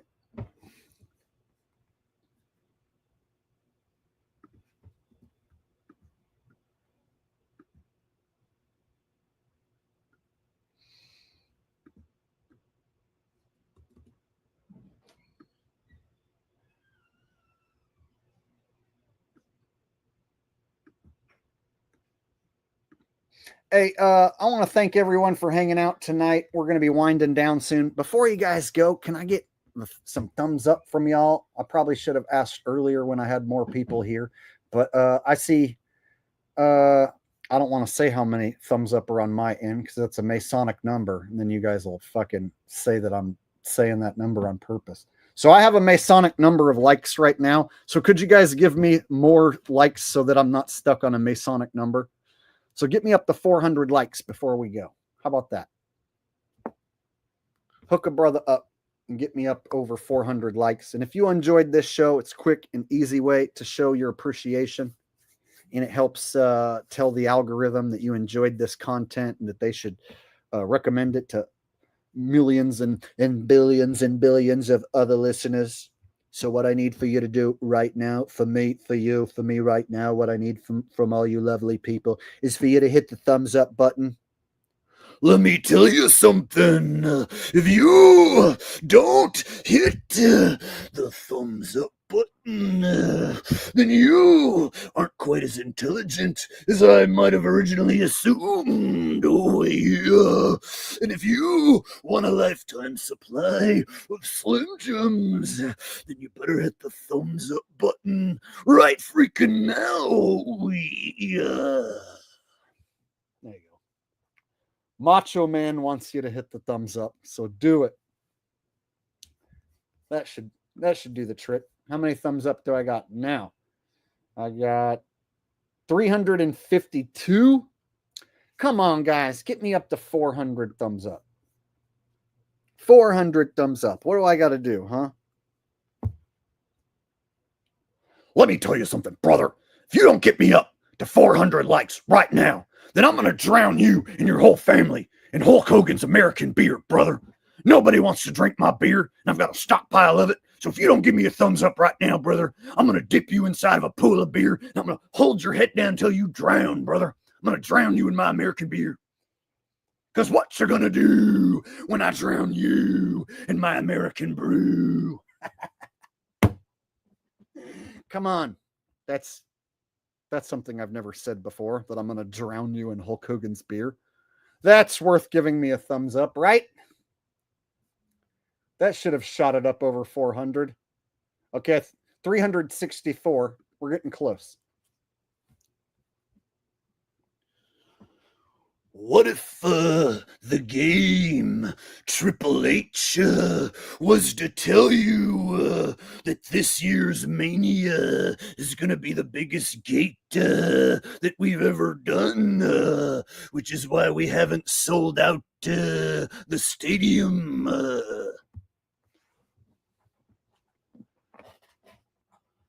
Listen up, you candy-ass jabronis. If you don't give The Rock a thumbs up right now, The Rock's gonna reach through the screen. He's gonna turn your sumbitch ass sideways, and he's gonna stick your ass up your own candy ass. If you smell what The Rock is cooking. Boom, boom, boom, boom, boom. There you go. I just gave you Triple H and The Rock and Hulk Hogan and Macho Man, all for free, and all I want you to do is hit the thumbs up. All right, we got 370 thumbs up. Come on, guys, get me up to 400.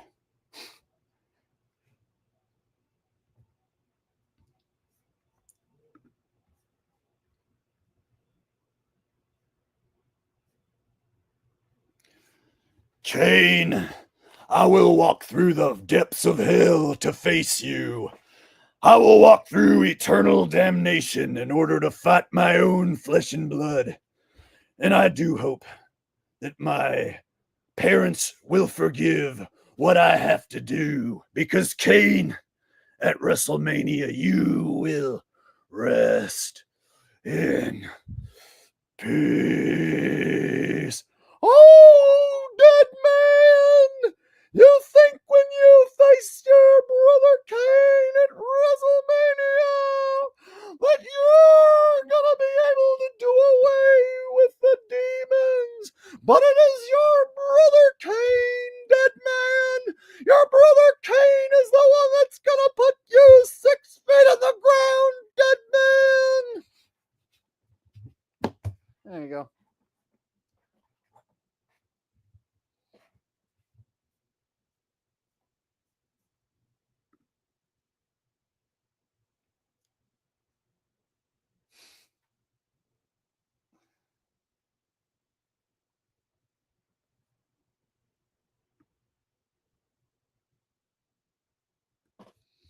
All right, how many thumbs up do we got now? 374. All right, seems like no matter what I do, no one's hitting the thumbs up no more. I probably should have held the stream hostage earlier when we had over 500 people and told them to hit the thumbs up then, huh?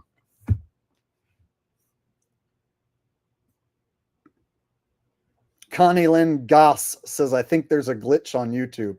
Yeah, it's the shadow ban Jake the asshole glitch. Been dealing with it for a long time.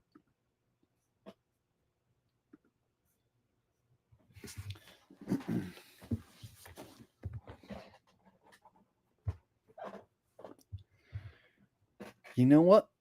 I just thought of something. President Trump gangsta rapping an Ice Cube song. Just waking up in the morning, gotta thank God. I don't know, but today seems kind of odd. No barking from the dog, no smog. Quite frankly, mama cook a breakfast with no hog. I got my grub on. I didn't pig out. I finally got a call from a girl I would like to dig out. I hooked it up for later as I hit the door, thinking, will I live another 24? I've got to go because I've got me a Cybertruck, and if I hit the switch, I can make the ass drop. Had to stop at a red light. I was looking in my mirror, not a jacker in sight.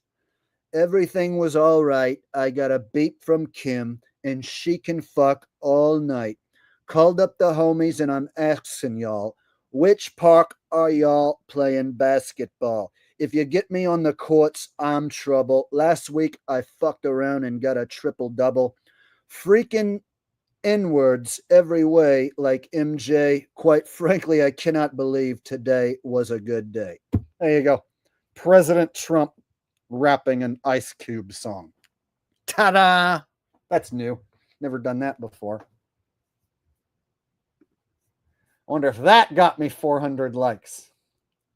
Now I'm up to 387. Seemed like that worked. So then I dillied, I dallied, I ran through an alley. I bumped into a smoker named Sally from the valley.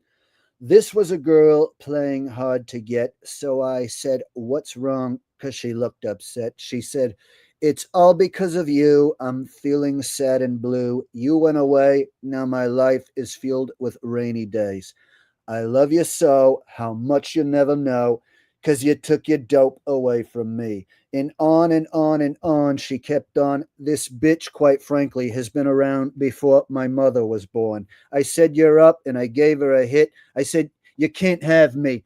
I'm too young for you, bitch. She said, no, you're not. And then she started crying. I says, I'm 19. And then she said, stop lying. I said, I am. You can go ask my mother. And with your wrinkled pussy, I simply cannot be your lover. TikTok, you don't stop to the TikTok, and you don't quit, biatch. There you go. Trump singing Lottie Dottie by Snoop Dogg. Huh? Yeah, that's a new one.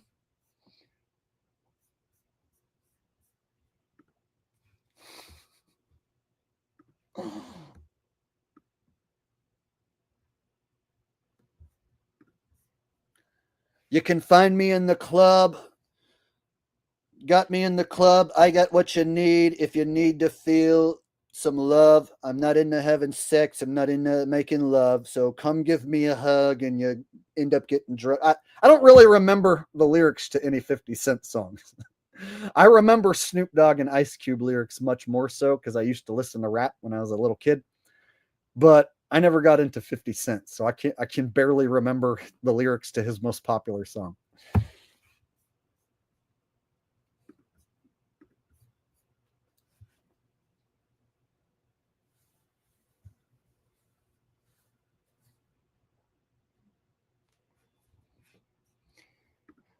Oh, glad you like it.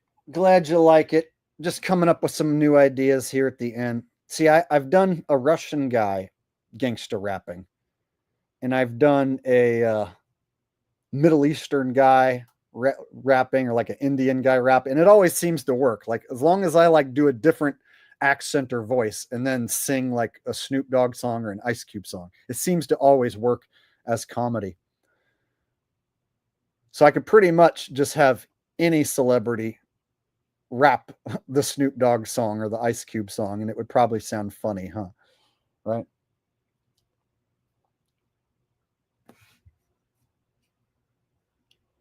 One, two, three into the four.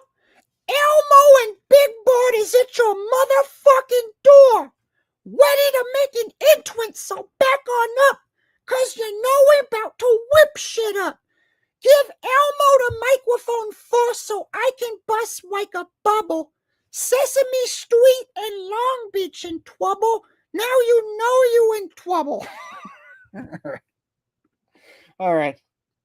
Now I'm just getting retarded. Let's get retarded. Get retarded in here. 393 thumbs up. Come on. 7 more thumbs up. Get me to my goal of 400 thumbs up. If you got an extra account, go to your extra account and then hit the thumbs up over there.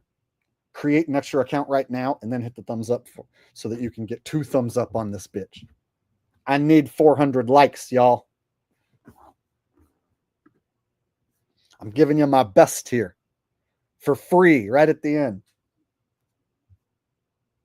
Oh, and if anyone missed my comedy bit at the very beginning of the stream, let me repeat a little piece of it.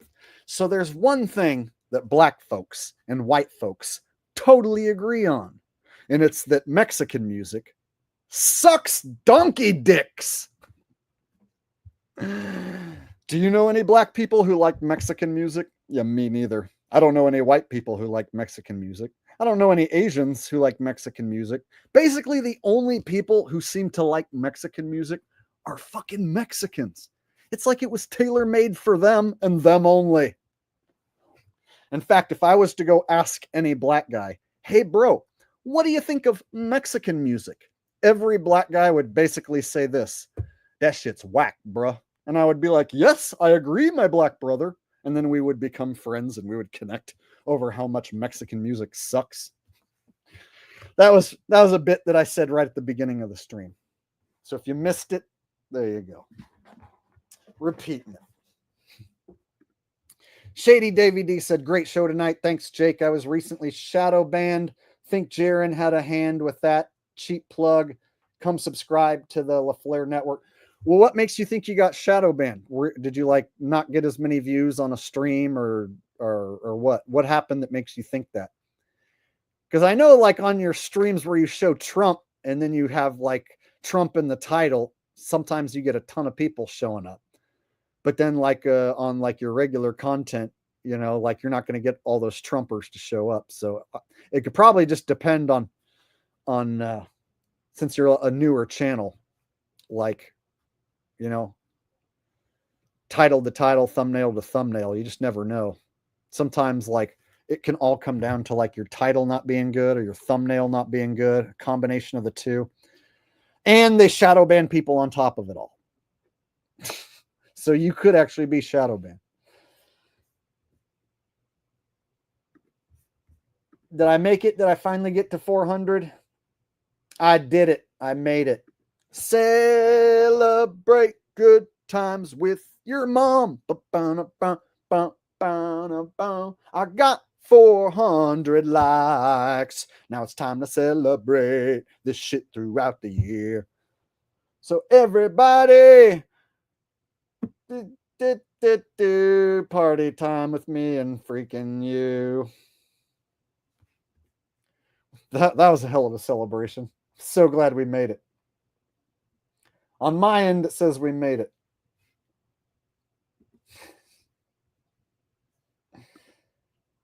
We're gonna have a good time tonight. Let's celebrate, bitch. It's all right. Celebration. All right. Anwin Baller says, can you do Peter Griffin, Chris, and Stewie impression? Peter Griffin. God. Hey, Lois. Yeah. Hey, Chris. What are you doing? Hey, Dad. Fuck. I haven't watched Family Guy in a long time, so I'm trying to channel these voices. Like it, I can hear his laugh. Chris, why aren't you at school? I went to school, Dad, but the kid, they laughed at me. I can't fucking do it. I can't bring it up, man. It's like I haven't watched the show in so long. I just don't quite have it. Shit. Yeah, I haven't watched the show in a while, and God, I just couldn't fucking pull it out of my head. Now it's making me want to like watch a Peter and Stewie clip so I can do a better job. That was crappy. Hold on.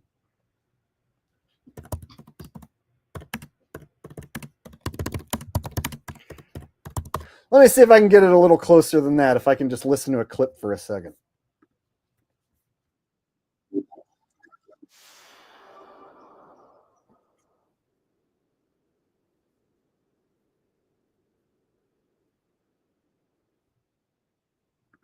All right, Chris, if you're going to mow a lawn, then you got to start by waking up at 7 a.m. before the roosters.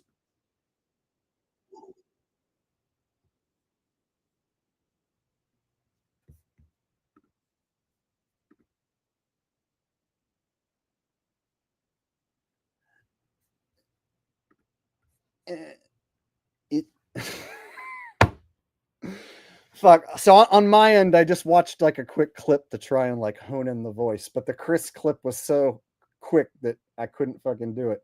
But the Peter clip.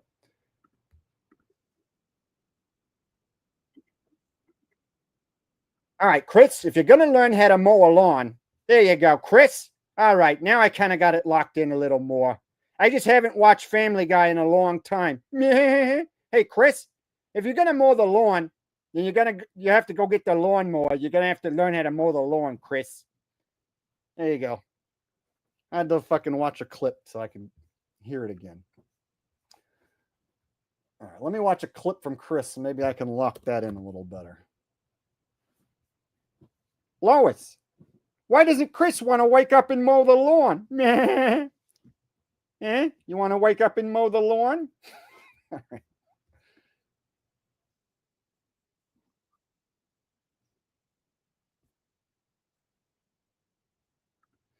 I can't.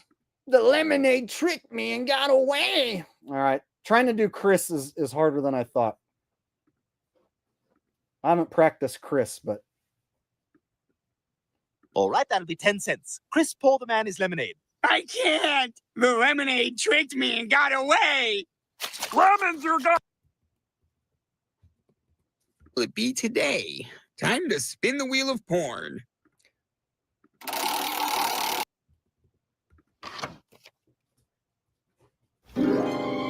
I don't want to get copyright struck. I just want to hear his voice. The truth is, I don't care if we never take it to the next level. The truth is,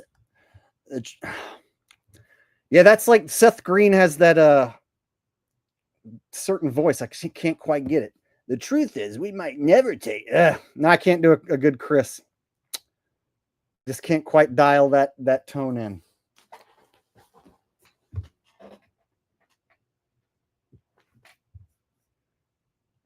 So I dialed in Peter a little better, but nah, I just don't do a good Chris.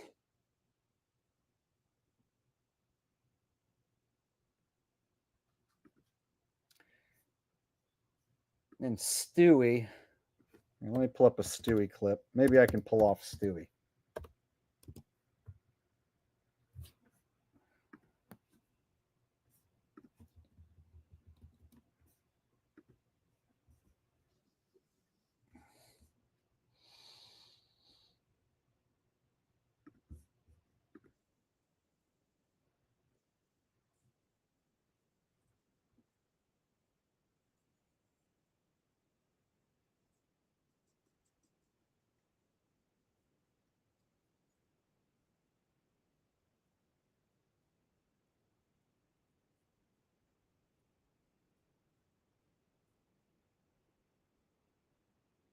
I want to watch cartoons.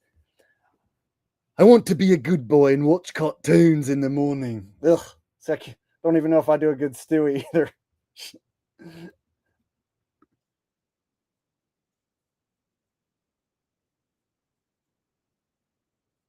Yeah, it is both of those things. Here, I got a clip up on my end. You guys can't see it. I was trying to like get the Stewie voice. Have a magic hopscotch board that turns them into superheroes, but only at night and never if it's raining. They've got a magic hopscotch board that could turn them into superheroes, but only at night when it's raining. Yeah, I'm a good little boy. See, I can't quite fucking get that one either. Shit. I don't like it. I don't like it. Ugh. I don't understand what's happening. The three sisters have a magic hopscotch board that turns them into superheroes. The three sisters have a magic hopscotch board that turns them into superheroes. A little bit. So yeah, I can't quite nail Chris. There's something about that scratchy voice that I'm missing part of the tone. There's like a screechiness that I can't quite fucking hit. I tried. No, not my best. There's other impressions that I do way, way better. Oh, thank you, Arthur. But no, those were definitely not my best. I mean, granted, I haven't practiced doing Family Guy impressions, so I had to go look up the clips and stuff. But yeah, not one of my best impressions that I'm going to do regularly for sure. But that's how it goes. I wish I could do every single voice that there is to do, but I can't do all of them. I can just do most of them. Oh yeah, just read that one. Okay.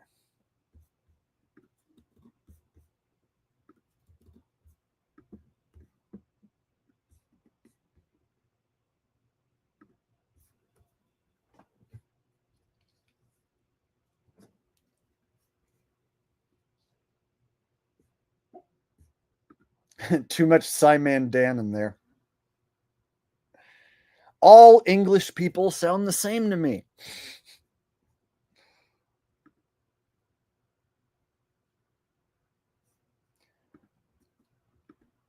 As you all know, I do a better Richie from Boston impression than Richie from Boston himself.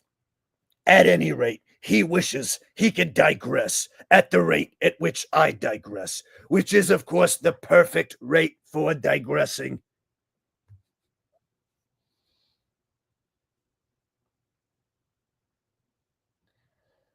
And the funniest thing of all is that Richie from Boston has heard me do this miraculous, spot-on impression of him.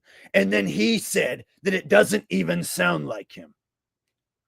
Richie has heard me do this impression, and he says he doesn't sound like that.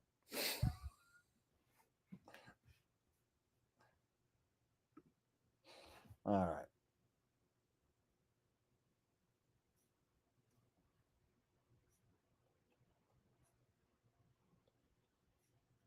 Have I seen Aqua Teen Hunger Force? Like a couple times, but I never got into it. Like, is that the one with the fries that's like a character, and like the soda drink that's a character? Is that what it was? I think I maybe watched that once or twice.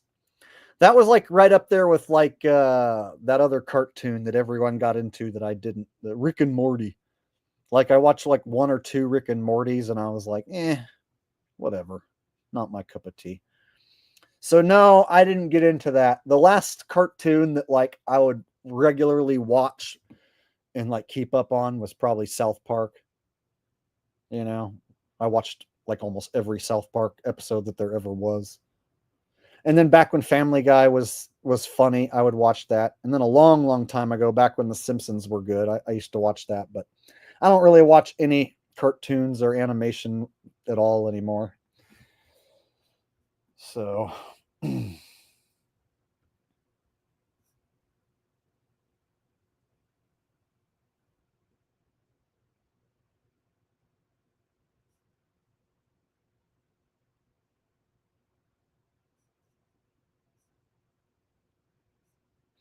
all right, y'all. I've been on here for over 3 hours, and I'm gonna go ahead and get off here. Thank you guys for hanging out with me tonight, and hope you guys enjoyed the stream. And if you haven't hit the like button on your way out, quickly hit the like button. It would be greatly appreciated.